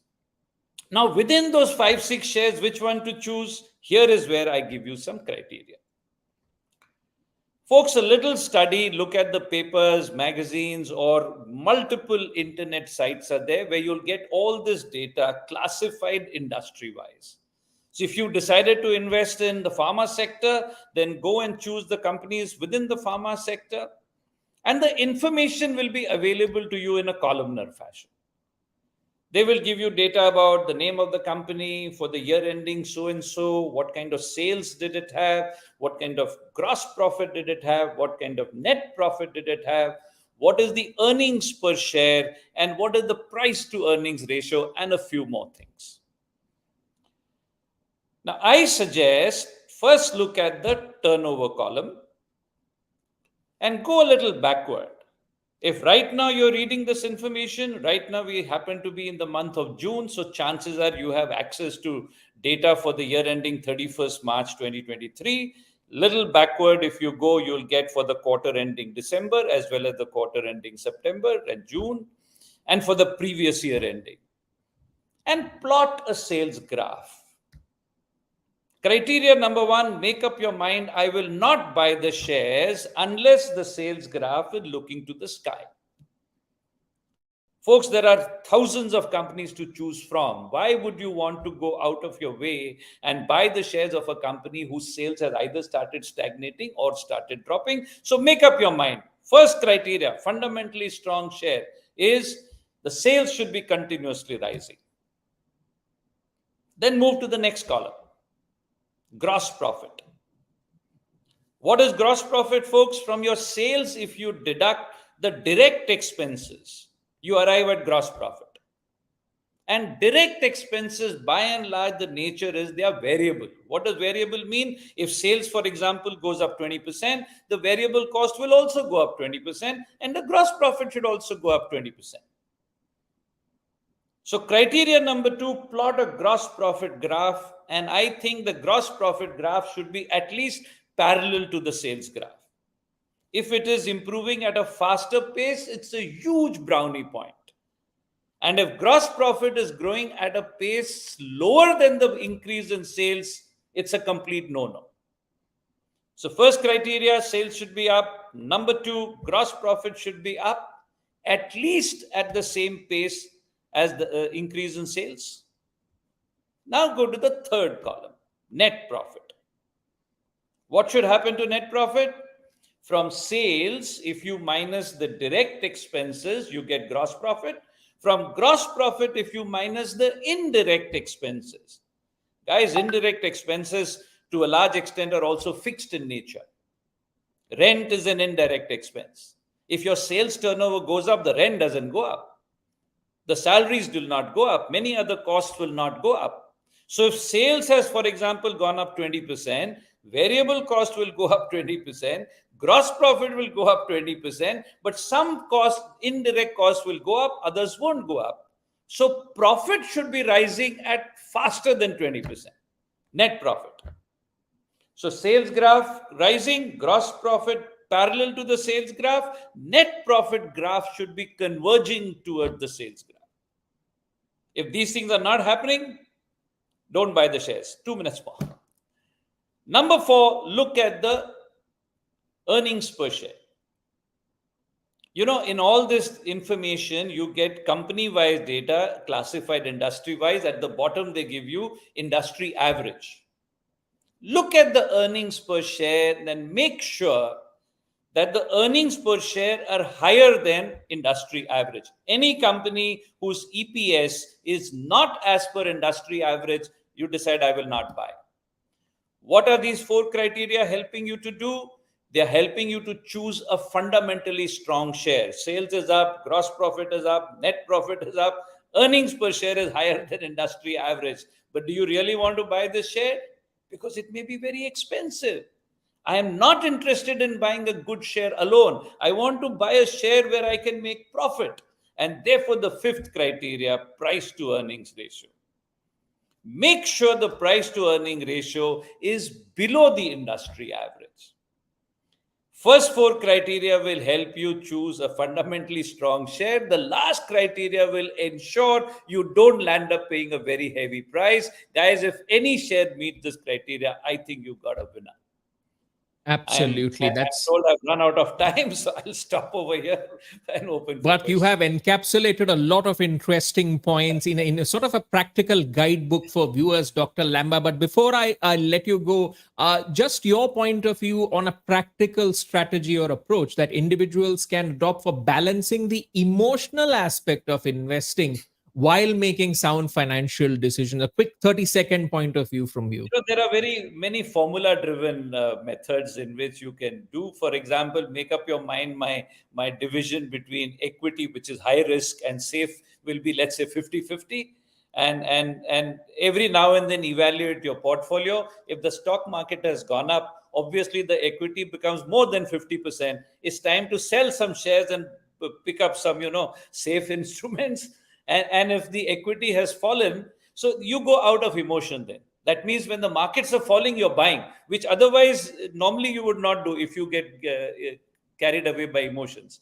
And when markets are rising, you'll be selling. So if you decide a formula, a proportion between safe and risky investments, you'll be able to achieve what you said. Well, as the saying goes, be greedy when others are fearful and be fearful when others are greedy. Words from the wise. Thank you so much for your time and insights, Dr. Lamba. Your insights indeed have coupled with your ability, the storytelling ability. They have highlighted to our audiences that stocks cannot be left out of the puzzle of financial wellness. And we look forward to gleaning equally interesting insights from your book and wish you all the best for its launch.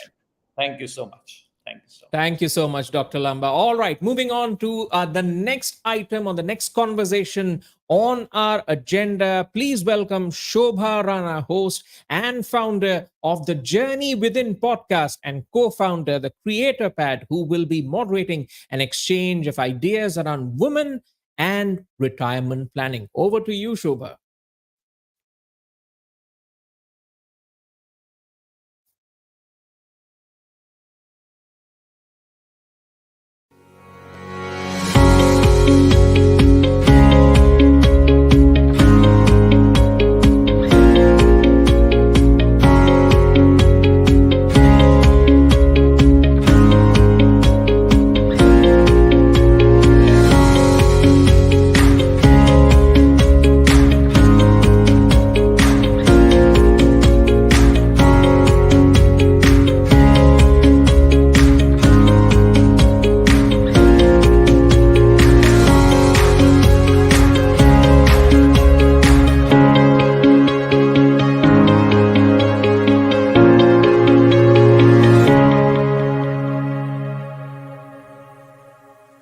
An investor education and awareness initiative of Aditya Birla Sun Life Mutual Fund. Mutual fund investments are subject to market risks. Read all scheme-related documents carefully.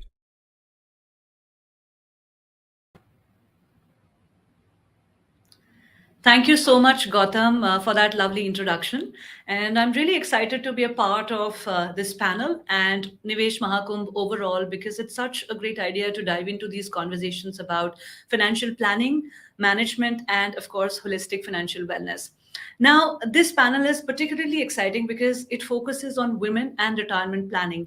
As a woman, financial wellness, financial management has been something that has been of key concern to me. And today we are here to learn from the experts on how to manage this aspect of our life and our wellness more holistically. Now, ladies and gentlemen, it is no surprise that women possess inherent qualities that can contribute to wealth creation, including prudent saving habits and meticulous attention to detail. Now, however, despite these trends, many women tend to prioritize saving over investing their funds. And I completely, understand this point because I have done this. Even when they choose to invest, the majority often to opt for traditional options like gold jewelry, fixed deposits, and PPF, which may not effectively combat the inflation into account. Now, this creates a problem, right? And the problem increases with the retirees because post retirement, women face these great difficulties with managing their wealth or their savings that they have accumulated for years. Now, retirees commonly worry about the possibility of exhausting their savings, and this concern is amplified even more for women due to their longer life expectancy. Now, in addition to the systemic financial challenges such as the gender pay gap, the career breaks, women must also confront the reality of outliving men. Consequently, they require a more comprehensive retirement plan that accommodates their extended lifespan and ensures overall financial well being.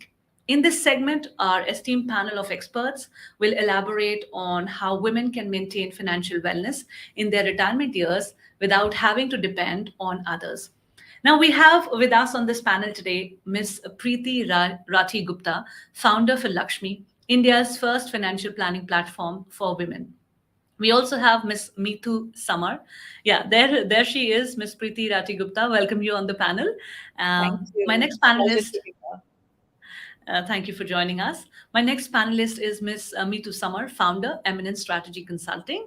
Hi, Meetu. Pleased to see you here on this panel. Likewise. We have Ms. Shweta Jain, founder and CEO for Investography Private Limited. Hi, Shweta. Welcome you. Hi. Welcome you, ladies, to Yeah, welcome you ladies to Nivesh Mahakumbh 2023.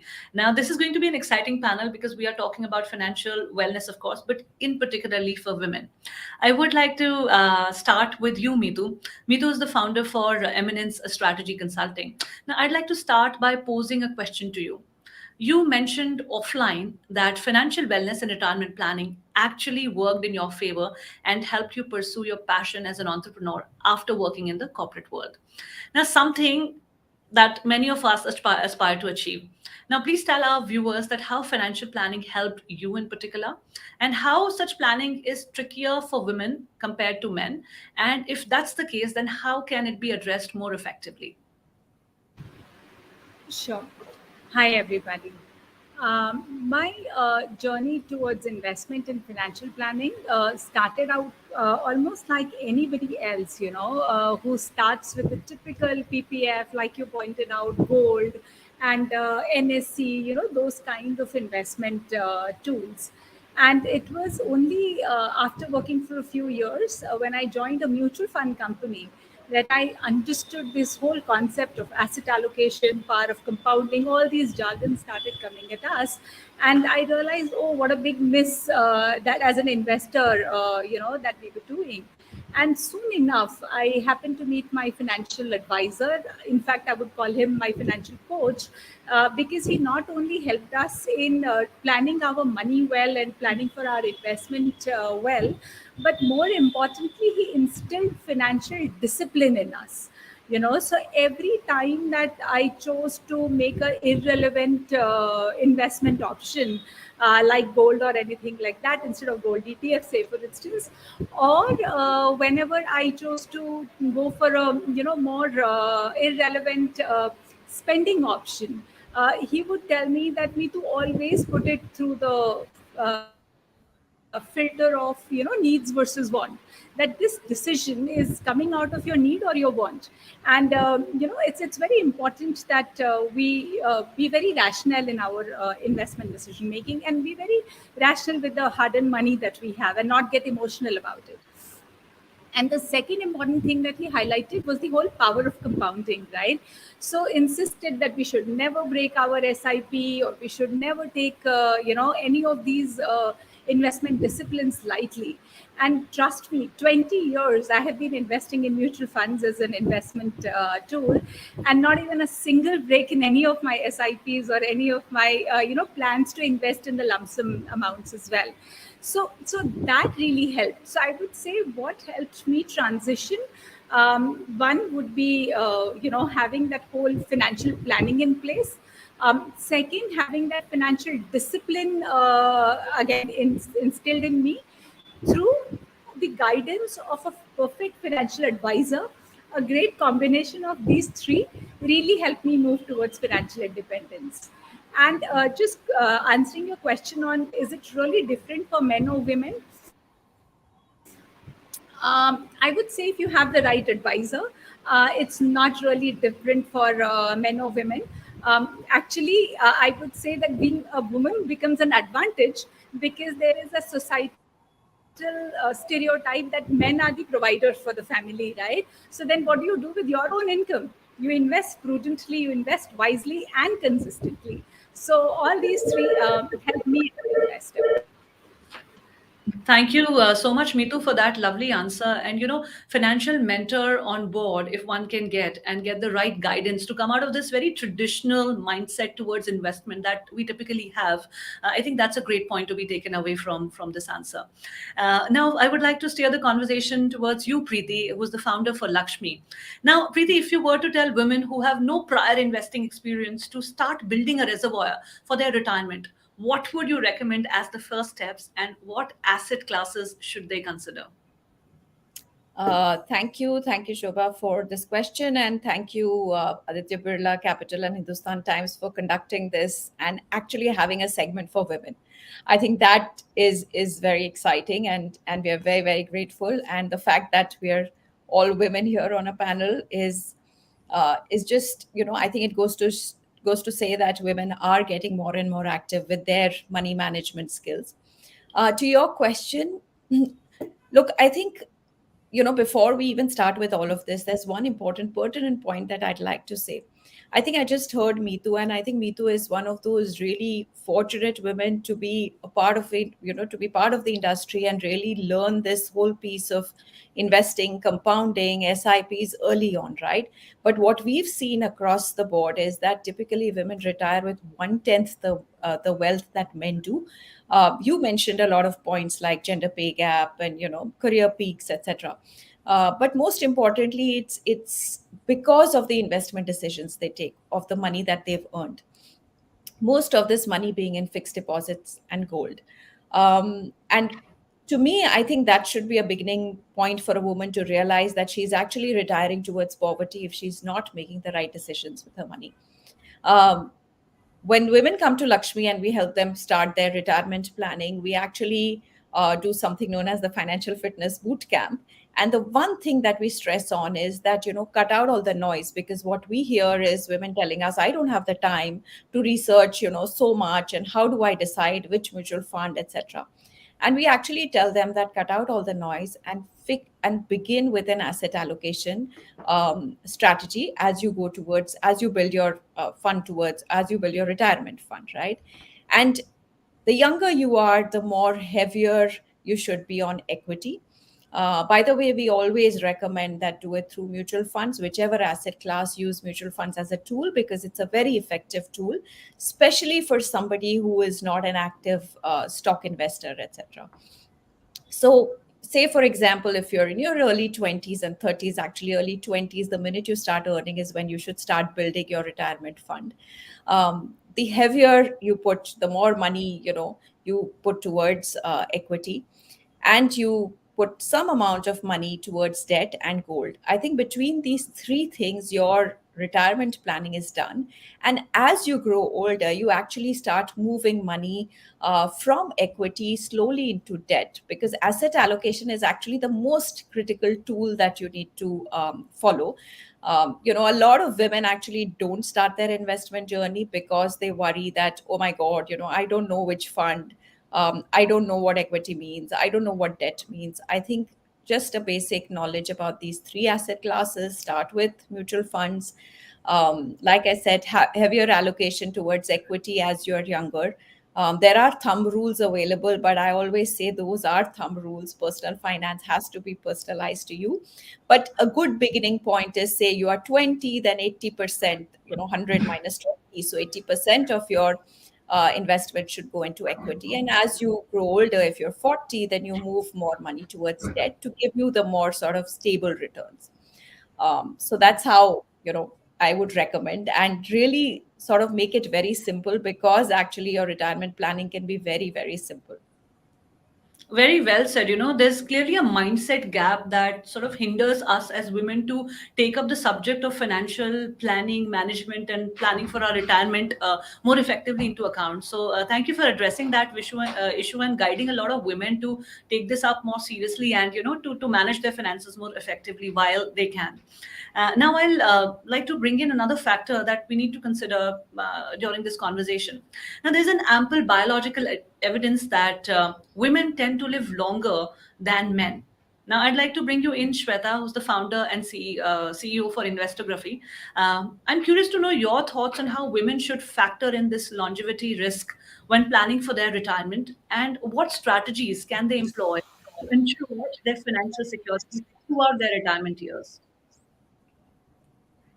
Yeah, so I think women already are aware that they are living longer, because when you look around you, right, so you are aware of the longevity risk, but it doesn't hit in until much later, until you actually have to face these towards your late 50s, early 60s. I think as we are seeing women, more Gen Z, more millennials coming up and managing money on their own, women are getting aware of how and when they should retire, what kind of lifestyle would they want to lead once they retire. So I think they are getting more and more aware. The biases that are against women kind of work against them. They do still fall into societal pressure or family pressure of investing and not making mistakes. I think one thing that women should be allowed to do, if anything, is to be allowed to make mistakes. I think if that is one thing that they get, women will move leaps and bounds, not just in their lives and careers, but even in their investment journeys. So, investing in equities is one such, learning experience, because it will not give results immediately, and we will tend to hear from, whether it's our better halves, whether it's our friends, colleagues, that, had you invested in so and so, whether it's fund or stock or FD, or had you just stayed your path of FDs or gold, you would have done much better, especially in times of correction. And in equities, you will see times of correction, right? And women might tend to lose confidence then. We do see women being more and more self-confident in their careers, and those women will also hopefully have more confidence in their investing journeys. So one step is definitely education, that they're learning and understanding what and where they're investing, so that gives them the confidence of staying invested. So mutual funds is a great option for them to invest or move in their equity journey, and I think that's a great way to start, and not fall for mistakes or scams. If you actually see, women tend to fall for scams a little more easily. I'm not going to say stereotype women here, but a little more easily, because we do work with a lot of limitations, and I'm sure we are among the privileged lot who have lesser limitations and more freedom to even make mistakes. We see people fall for these scams, whether it's making easy money, and that's why women tend to shy away from making new decisions for them, whether it's being the first to start investing in mutual funds in their families. We've helped a lot of women start their mutual fund journeys. The questions you would not believe, it's not even, is my money safe, is that I hope you will not run away with my money, do I have to transfer money to you? I mean, these are questions that come to you, and these are not silly or stupid questions. I think these are very relevant, because these are first time investors a lot of times, and they are shy or afraid to ask these questions even to their friends and colleagues, saying, okay, how do I start these? So sometimes just helping them guide and being patient with them as advisors, I think, goes a long way, because they do feel that, these are stupid questions. So having content, whether it's video, whether it's audio, whether it's articles, where they can anonymously, if I can say, just check their basic or silly questions, helps them get that much more confidence. And of course, for their retirement building, nothing like equities over long term. But I do want to make sure that, they while they take their breaks in careers, being the caregivers, whether it's to raise families, whether it's to take care of loved ones, elderly loved ones, whatever the reason, we are the primary caregivers, and we do realize that as a responsibility and don't shy away from it. I think making sure that cash flow is available at times when we need them helps them get that much more confidence. So while you're investing for that retirement in equities, and it could be huge parts of your portfolio, that's absolutely fine. It could be 80%, it could be 70%, whatever it is that is, relevant to you. Having that emergency fund of, say, 6 to 12 months in a place that is accessible will give them that much needed confidence that equity needs, and will give their equity portfolios time as well. So I think a combination of education and making sure that you have your emergency funds or cash flow when you need it will help them plan their retirement much better. Thank you, Shweta. You mentioned a lot of brilliant points out there. And one point that particularly strikes out for me is that not shying away from making mistakes, and, being allowed to make these mistakes, not by just others, but by your own self also. Because sometimes we create the first barrier as women on ourselves, and we limit our thinking to, giving this responsibility to others in the family, mostly men. Now, you also brought in a point about the caregiving responsibilities that women have.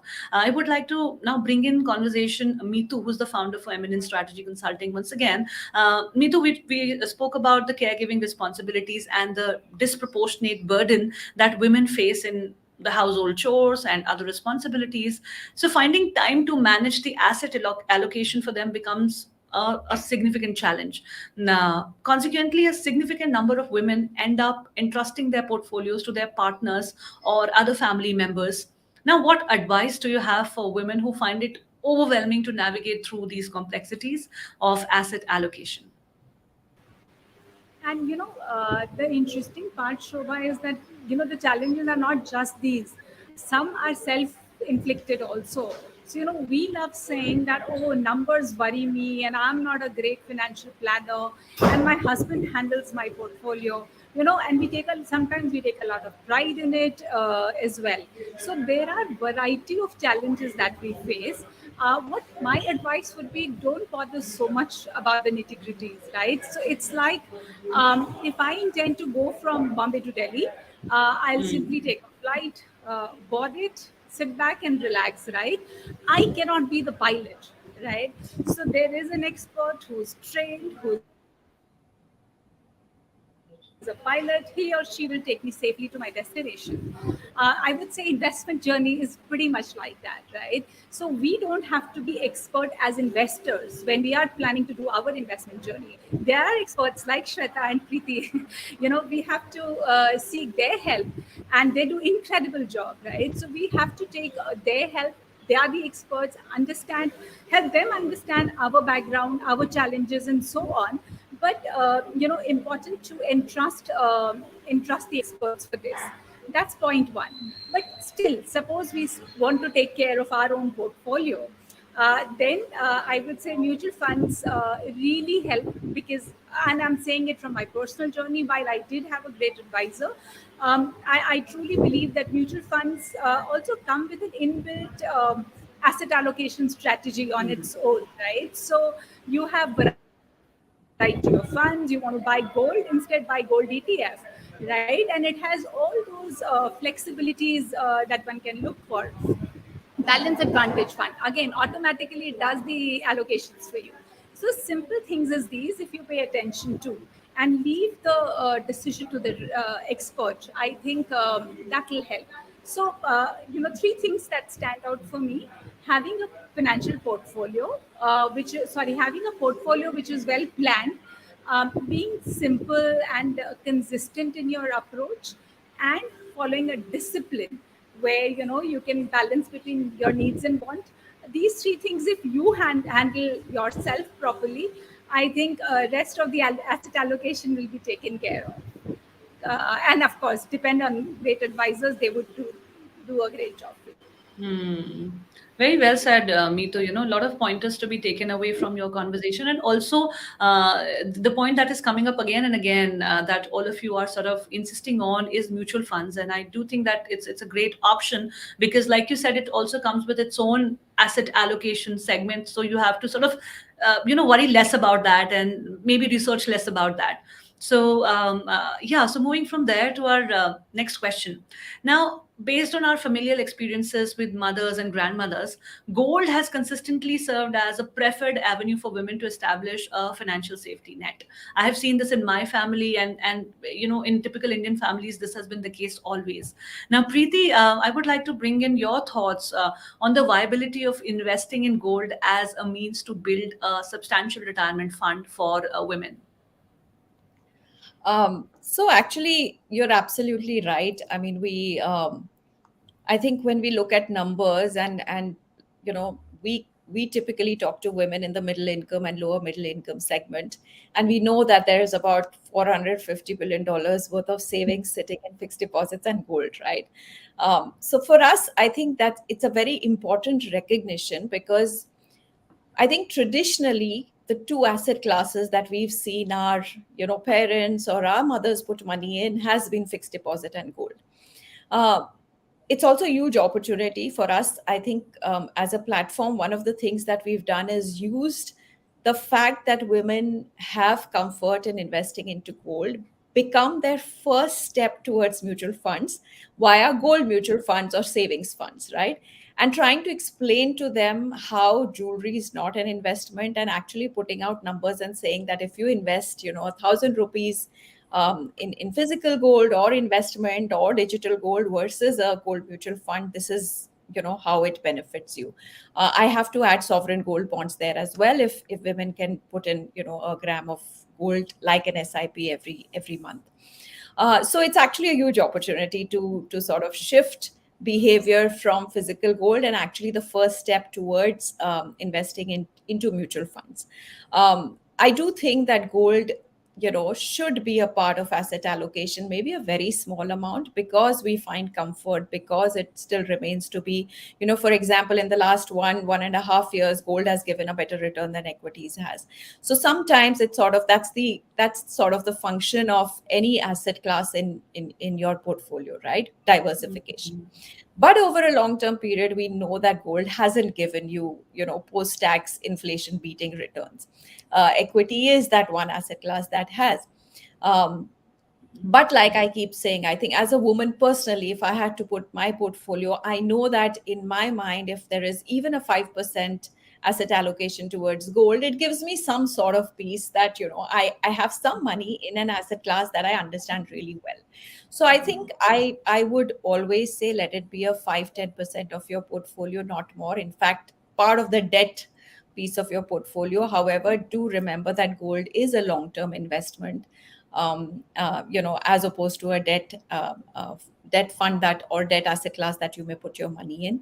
Recognition of that, and I think I'm just sort of going to double click, on a few points made out there. And I think when women begin, irrespective of everything else, I think really having that emergency fund, as mentioned, is very critical. I double click on that because a lot of women that I've seen actually go through so many circumstances that are not in their control, and they're actually have to, they're dependent immediately on somebody, compromising personal professional decisions. So I think that is a must. The other piece that we often forget to sort of highlight is a health insurance for a woman. I think a woman, these two will keep your retirement planning or your long term goals sort of working its way while you, and I want to, I know this, we're talking about mutual funds and investment, but I would really want to highlight this point. We did a survey in Lakshmi, and we found that 60% women, and this is middle income women, 60% women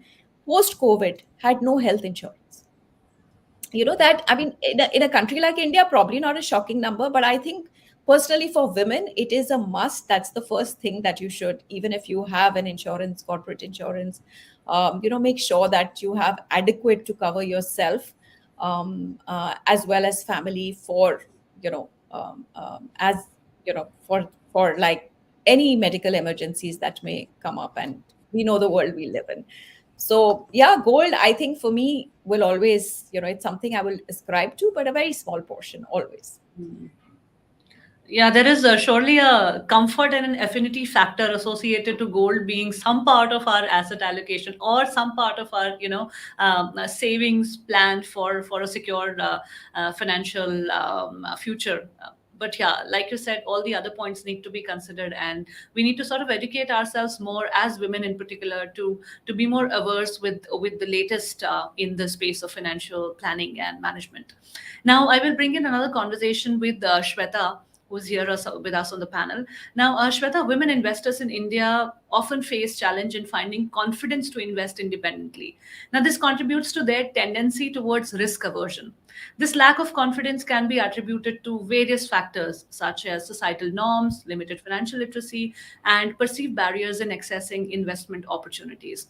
Now, how should women sidestep such bias and steer away from excessive risk aversion that can hamper their wealth creation for retirement? So I think women should take one step at a time. I think dip their feet before they jump in. So any step, slow as it might be, it's still a progress. So I think one step at a time. They don't need to change everything in the next 24 hours or in the next 2 months. Take it slowly. I think that's really important. We don't need to make waves immediately. So I think financial education is one step. So start by reading, start by understanding, start by learning. So for her is a great place for them to come, understand, set their goals, and take one step at a time. Not be overwhelmed. So I think that's the first thing. The other two things that I want to say, maybe a little off finance, but I think it's still important. It's a little bit to do with the family and societal pressure. Start when you start to take control or start to take charge, I think you will meet opposition. So I think it would serve them well to make sure that they explain, have conversations with people that are involved, whether it's their special ones, their spouses, children, adult children, whether it's setting goals, whether it's explaining to them what is happening, whether it's parents telling them that, okay, I am an adult now, so I can take some decisions when it comes to money. Because one thing that women do need to understand, that without financial independence there is no independence, and I truly truly truly believe that. Because if you are doing really well in all aspects of life, whether it's home, family, career, but have no financial independence, or have to ask permission to go on a holiday, or buy something for your children, or whatever it is that that you would want to do with your money or with your time, and you have to ask people, I don't think you're really independent. So being financially independent is really important. Having honest conversations is really important. What is important to you, where you feel claustrophobic, where you feel challenged, whether it's regular home responsibilities, whether it's taking care of adults, whether it's hiring help, whether it's daycare, whatever the challenges that you're facing in your aspect of life, whichever stage of life you're in, it is really important for you to have those conversations. If you're single, there are different set of challenges that you have. If you're married, if you have children, different set of challenges. The fact that we don't have enough role models is something else that I really struggle with sometimes. That you have enough role models. The other fact is, of course, the mindset that women tend to pitch or get pitched against each other. I think it's important that we work together, and make sure that there are role models that we show, role models that we have, whether it's successful business women, whether it's advisors, whether it's CEOs, whoever it is. It's really important for women and really positive for women to have role models that they can look up to, and make sure that they are putting one or two steps that they can follow, that works for them. Because see, I mean, I could write a book on the things that I have been inspired on, but if it's not relevant for you or for your stage of life, then that really doesn't work for you. So make sure that you are having these having this open mind, that I'm happy to learn from somebody. It could be men, I mean, it's absolutely fine, as long as you have role models that you can learn from. And the reason why I said a lack of women role models is because if you have a woman role model that you can even talk about to, whether it's a parent, whether it's a spouse, it gives you that much more confidence that as a woman I can do this. I think one of the ways that this actually works, and we've seen this work, is whether it's just a Barbie doll, with different professions, with different cultures, nationalities, that you identify with it. Telling a girl that she can manage money should be as easy as telling a boy that you should, when you grow up, you should manage your money or cook. It has to come down to that as children, they are able to see themselves do, and not be restricted by saying, okay, I can't drive because I'm a girl, or I can't manage money because I'm a girl. It should be as simple as, I can cook, I can become a chef, though I'm a boy. It should be as simple as that for a girl, and which I think today I don't see it, and I would love to see that. So yes, a lot of non-mutual fund related, but I think it's really important, and I think we are going in the right direction. So like I said, each step in the direction, in the right direction, is still positive. Very well said, Shweta. This keeping an open mindset towards learning about this is like really important. That is the point that is, coming up over and over again in this conversation. And I think it is extremely relevant because, I was recently in the US, and I had a chance to meet with certain American women versus Indian women. And I saw that as Indians, we have this inherent, as Indian women, we have this inherent, mindset to let our financial reins be in the hands of the man of the family, versus the women from other countries who are like more equipped with the information on their financial planning and management. So I think there is some room that we have to cover in the space of our mindset. We have to break certain barriers. I think earlier Preeti also mentioned that there is self-inflicted limitation that we put on ourselves when it comes to financial planning, let alone the retirement planning. Right. And all of you shared some really incredible and valuable insights. So thank you so much for joining us on this panel. This brings me to the end of this panel, and I would just like to sum up with some important key takeaways from this panel. One is that women need to come out of that limiting mindset that sometimes is inflicted by the others in your family, or more often than not, now with all the education that we have, it is also self-inflicted. So we have to take the responsibility and onus upon ourselves to manage our finances better. Now, second point is about mutual funds that came up over and over again. I think it's one of the most relevant sort of investment that is relevant to the times of now, and one should educate themselves more on how to go about the best plan that works the best way for them. Right. The third point that I would like to highlight here is about the role models that Shweta, you were talking about. I think all three of you are role models in this space, particularly because you have equipped yourself with all of this knowledge, information, and you're not just helping yourself and taking it forward for yourself, but you are also paving a pathway for other women to follow the suit and take their financial reins into their own hands. So thank you so much for doing that job, and thank you for joining us on this panel once again. The knowledge and the perspective shared today have emphasized again on the needs for women to take charge of their finances, and I would encourage our female viewers here today to feel more confident about taking steps for their own to ensure a secure future for themselves and their family. Thank you again. Well, thank you so much, Shobha, and also to our panel of thought leaders for sharing such actionable views relevant to the realm of retirement investing for women. A lot of viewpoints have been shared, especially the need for role models. Absolutely, that is required, but also to look at financial planning seriously to achieve many of the goals that you would have lined up for your life to achieve financial well-being. Well, it's time now to move on to our final segment, which explores why health is wealth. Stay tuned for that.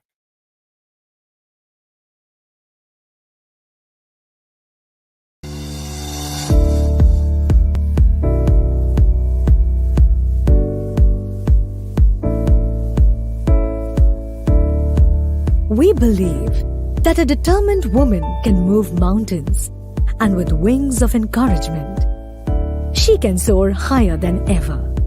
We want to be those wings, so she never has to be dependent on others. And that's the thought that has led us to curating India's first women-oriented financial literacy platform. Introducing For Her. So what makes For Her a unique platform for women? It's a one-stop website for women eager to be financially independent. The platform acts as a smart guide to help women not just manage their finances, but also grow their wealth.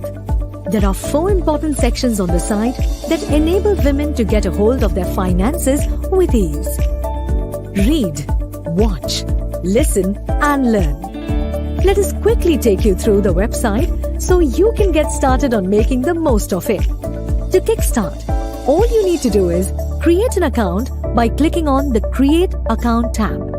Once your account is created, you would be able to enjoy personalized content through the various sections.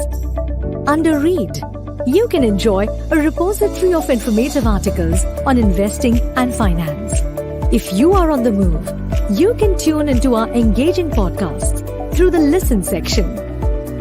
If you would rather watch, you can click on the Watch section and enjoy a wide array of curated videos. That's not all. You can learn using the learning modules to better equip yourself. What's more, you will get a certificate of completion on successfully taking up a module. The Smart Selfie option under Tools and Calculators lets you create a goal card to help you stay motivated to achieve your goals. You also get to collect redeemable points for reading, watching and listening liking and sharing the content. These points can be utilized under the redeem section on the dashboard. The rewards section brings you a progress report, an overview of your rewards, offers, certificates and more. When you have 1000 points in your kitty, you can spin the wheel and enjoy an exciting gift such as passes, ebooks and more. So, what are you waiting for? Step into the world of financial education and learning, one that is made only for her. An investor education and awareness initiative of Aditya Birla Sun Life Mutual Fund. Mutual fund investments are subject to market risks. Read all scheme-related documents carefully.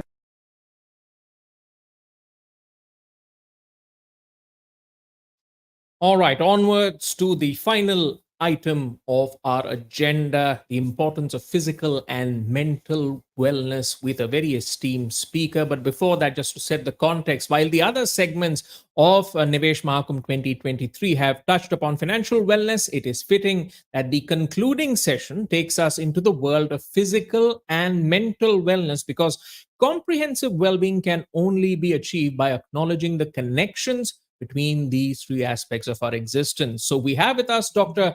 Malhar Ganla, a name to reckon with in the diabetes and obesity treatment space. And in this session, Dr. Malhar will shed light on the profound interplay between these dimensions of wellness through thought-provoking and practical strategies. Of course, he'll also explain how prioritizing physical and mental wellness contributes to a more balanced and fulfilling life. And of course, help you, the viewer, decipher the synergies between financial well-being and holistic wellness. Welcome to Nivesh Mahakumbh 2023, Dr. Malhar, and looking forward to hearing your thoughts on this topic. Over to you. Thank you so much, Gautam, and big hello to all the viewers. Thank you, of course, to Aditya Birla Mutual Fund, KS Rao sir, and the team at Hindustan Times. Since we're short on time, I'll jump right to it. Just from a lifestyle perspective, from a longevity perspective, as we know, investments are directly proportional to lifespan. So the more years you live, the more compounding you have, and so on and so forth. So one of the key interplays between both these fields is naturally living a long life. Now, in the last, say, 150 years, there has been a shift in lifespan. Initially, in the 19th century, 32 was considered old age. Then on 48, 50, 60. Currently, the global average is at 68. And we are expecting by the next century, that is when our children grow up, the average globally would be 87.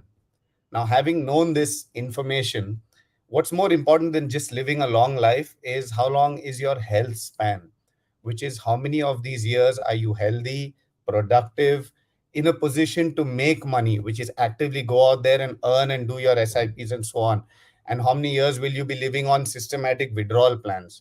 So similarly, just as you'll withdraw money from a mutual fund, you will be living on invested health from your body, because after a certain age, you may not be able to invest that much effort into building your health portfolio. Coming down to the second social shift, one is just longevity. Second is how quickly people are becoming not relevant, which is the age of becoming not relevant to the job that you're doing. Let's say you were doing a particular job and ChatGPT took over, or for example, just your profession is now finding younger people at half the cost, and companies are ruthless in now chasing profitability. So what was 65, 68 as the retirement age, we are finding now a lot of our patients at 52 to 55 are no longer relevant in their domain of work. No matter how much knowledge and experience they have, either they are too expensive, or more importantly, it's just not needed. So the question that comes down to it now is, knowing that your retirement age is getting shorter, your health span is getting shorter, which is the onset of lifestyle disease such as diabetes, blood pressure, hyperlipidemia, and other renal conditions are developing. We are seeing patients as much as 35, 45 in the IT sector. Unfortunately, due to the pressures, we're seeing an early onset of these illnesses. So the health span is getting shorter, yet thanks to modern medicine, sanitation, emergency medical care, the lifespan remains 87. So the years of life spent under disease and disability is broadening from a current average of 8 to almost 25. So I am anticipating that in the next generation, which is our children, they will live almost 15, 20, 25 years where they will have steadily increasing complications with medicines, with dependence on family, doctors. So it's a double-edged sword here. There's a double whammy which is playing out right in front of our eyes. Now, how do we counter this? Now, just as there's an investor in all of us, and by investor, I mean the noun investor. When you invest, you choose your asset class, you go out there, you find your comfort zone, you learn the science, you start investing, you play out for the long run, and so on. There is an athlete in each of us. So for us, all the diabetics, all the obese have to find their inner athlete. They become diabetes. When that athlete in you is alive and kicking, well into your 60s, 70s, 80s, you keep investing in that identity. You keep building on it. You keep trying to get faster. You keep trying to get more efficient. And over a period of 20, 25 years, as you have invested from 35, 40, just the way you start your SIPs early, you keep investing in your athletic portfolio. So you can be a swimmer, a cyclist, a runner, a gymmer, a yogi, whatever it is that suits you. But the foundation of fitness will always be strength, stamina, and flexibility. These are the big three. You will not find an athlete who doesn't have all three. And all of us have an inner athlete. So if you do a little bit of yoga weekly, you do a little bit of cardio weekly, and you throw in the resistance training weekly, you will keep your baseline above, which is aging inflation. You will be able to counter the side effects of aging. Aging is nothing but what is called in lifestyle medicine ODTAA. ODTAA stands for one damn thing after another. That's aging. You will just keep having one. The stack will keep happening. Initially, there will be weight gain, then there might be a diabetic diagnosis should your genetics provide it. Then you may move on to something else, something else. So metabolic syndrome is broad spread. By the time you're about 50, 52, you may be on 3 tablets. By the time you're 60, you'll develop complications. So medically, 65 was supposed to be old age with another 7 to 8 years of so-called disease and disability. But now we are going to see that the onset will be 55 to 60, living out 30 years with disease and disability. Now, just the financial cost of it aside, besides the fact that you have retired earlier, your investments have to keep pace with all that. Assuming 25% of your spending is going to now go towards insurance, and for that matter, even disability care, disease care, physiotherapy, so many other things, allied paramedical fields. So all this, given this information, I think it becomes very important that we not just invest in the financial vehicles, but explore all the possibilities that we have proactively to become athletes. Your body needs an identity. You can't just keep chasing. After something goes wrong, you can't keep fighting it.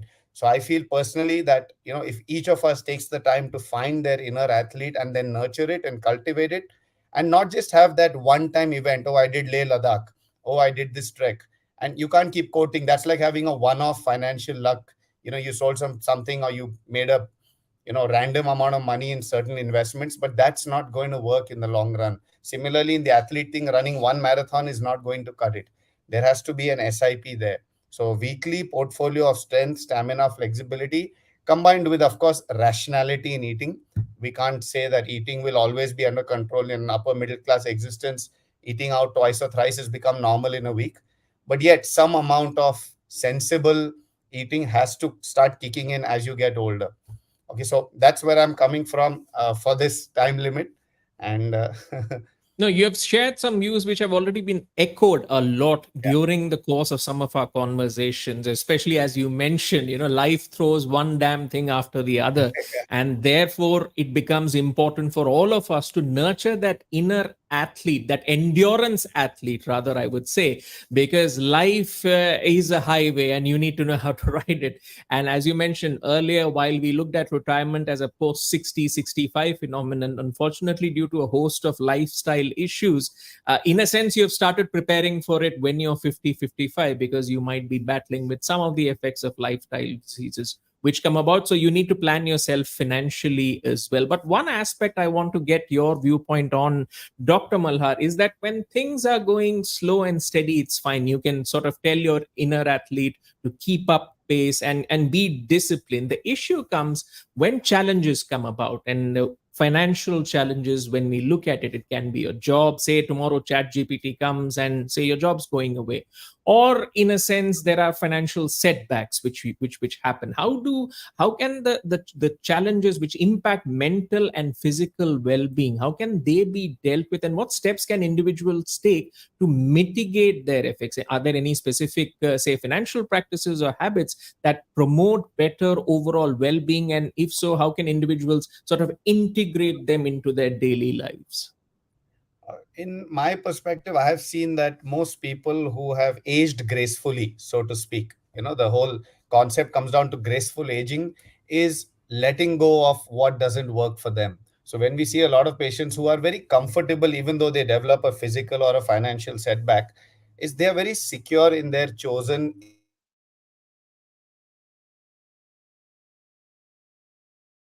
Well, we seem to be having just a bit of a technical difficulty, but we'll try to get Dr. Malhar back to talk about this theme of managing challenges, because as we have been stating, that there is a need to be slow and steady, especially when it comes to managing not just your financial but your health as well, health picture as well, because we all want to lead long and happy and productive lives. So it'll be interesting to see how we can deal with that roadmap when these challenges and roadblocks come about. Let's see if we have Dr. Malhar back with us. Dr. Malhar, if you can hear me, your point of view, which you started talking about on dealing with these challenges, especially as you look to stay the course for the long run. Yeah, I think there was a dropout of internet there, but yes, I think more importantly is finding a strategy that works for you, what's comfortable given your mind and physical space. A lot of things people tend to copy a lot of people and get like, he's running a marathon, I want to do it. He's doing stocks, I want to do it. I think finding what works for you, and I've seen those who age gracefully stick to their strategy, which is basically what lets them sleep at night. And I think lots of longevity is linked to that 8-hour nap. So if you're not able to sleep at night, that strategy is not for you. So chasing disproportionate returns, disproportionate events, which, let's say you want to run a marathon, your body is not built for that. So I think, a lot of things which is basically coming out of FOMO, fear of missing out. And more than FOMO, I find FOBO more worrying in our space, which is called fear of better options. So most people have decision paralysis simply because they feel, oh, what if something better comes along? So you're always a spectator. And by the time you jump into the ring, you're already at an age where, you missed the bus essentially. So for me, from my perspective, I feel not constantly, because they're like you said, so many of the speakers I heard said there will be like 2019-20 was a bad year, 2007 was a bad year. Unfortunately, in the health space, you have no idea when it's going to be a bad year. So it's just going to come hit you like a Mack truck and carry on. So you have to have a strategy to deal with adversity, physical adversity, and a proportionate, reasonable response to these situations, not a disproportionate response where you become a victim of the situation, saying it takes me 2-3 years to get out of that. How did it happen? Why didn't you do a lot of post-mortem analysis? I think it's very important to maintain neutrality and get appropriate help. So if it's psychologists that you need, whether it's a psychiatrist, whether it's friends and family, set up an ecosystem where your bounce back is very quick, because it's only over optimism that would cause us to believe that it's not going to happen. It's going to happen. So I feel having an ecosystem in place which prevents you from going too much down, just quickly buffers you, gets you back, gets your head above water, but you stick to your strategy. Don't suddenly jump ship into, like, if you're playing tennis and it's working for you, you're doing your mutual funds, it's working for you. Suddenly you see, oh, it didn't affect the property market. Let me solve all my funds and go buy property now. It's not going to But that's work. part and parcel of the human experience, right, Dr. Marhar? Because we always find, just like in the world of investments, like in the world of health as well, we find something exciting, we go after it. but after some time suffer the after effects, and then there is a need for sort of coming back. So as you mentioned, you need to have that proper buffer so that you can bounce back relatively quickly, becomes all the more important. Any last words of advice to all of our viewers, the key point to take away from our conversation, Dr. Malhar? My key advice would be, as in the words of Elon Musk, he always says that in every situation, figure out the right questions to ask. I think a lot of us have a lot of experts, consultants in our lives, but we ask them the wrong questions. We keep asking them, how do I get this return? Now, that's the wrong question. The right question is, what should I invest today so that my future is secure? He knows the answers. The hard part is figuring out the right questions. The harder part is listening to the answers. Because to me, a lot of people come to us and say, I do this. Now you sign here. This is correct. But it doesn't work that way. So you should allow experts to disagree with you and take professional help as and when you develop, the need for it. But learn. I think it's a long journey, and learning the art and science of maintaining your health and nurturing that athlete is a process. It's not an event. So I think people just as investing is not an event, it's a process, right? So figuring out what works for you, number one, getting professional help once you figure that out, your risk profile or whatever, and then moving on and sticking to the strategy, I think is the higher order bit there. Absolutely. The roadblocks that you encounter in your journey, that tell you a lot about the destination that you're headed. And as you mentioned, Dr. Malhar, ask the right questions, and hopefully you'll get the right cues to take forward your life, both in health and in wealth. On that note, we'll wrap up our conversation. Thank you so much, Dr. Malhar, for giving us time here on Nivesh Mahakumbh 2023. Your nuggets of wisdom have indeed emphasized the interdependence of these aspects of well-being and the significance of prioritizing self-care, nurturing mental resilience, and maintaining physical health, because nothing dampens your financial well-being as much as filing medical bills. We hope our audiences will make use of the knowledge gained today and integrate self-care practices into their financial journeys. On that note, we conclude this entire mega event. It's been an exciting exchange of ideas from a host of industry leaders, financial advisors, and subject matter experts as part of Nivesh Mahakumbh 2023. I'd like to thank all the speakers for sharing such valuable nuggets of wisdom here at the event today on the gamut of achieving financial wellness. And we hope this webinar has armed you with more than just financial knowledge and filled you with a renewed sense of vigor for achieving holistic growth and development. As Dr. Malhar said, nurture your inner athlete. And remember, if you're looking to invest for long-term goals, SIPs are a great choice. So check out the latest edition of Samriddhi, an investor education initiative by Aditya Birla Sun Life AMC Limited. The relevant link is available in the comments section. On that note, I'd also like to thank you, the viewer, for tuning in today for this exciting collaboration between Hindustan Times and Aditya Birla Sun Life AMC Limited. Till next time, this is your host, Gautam Srinivasan, signing off. Have a great day.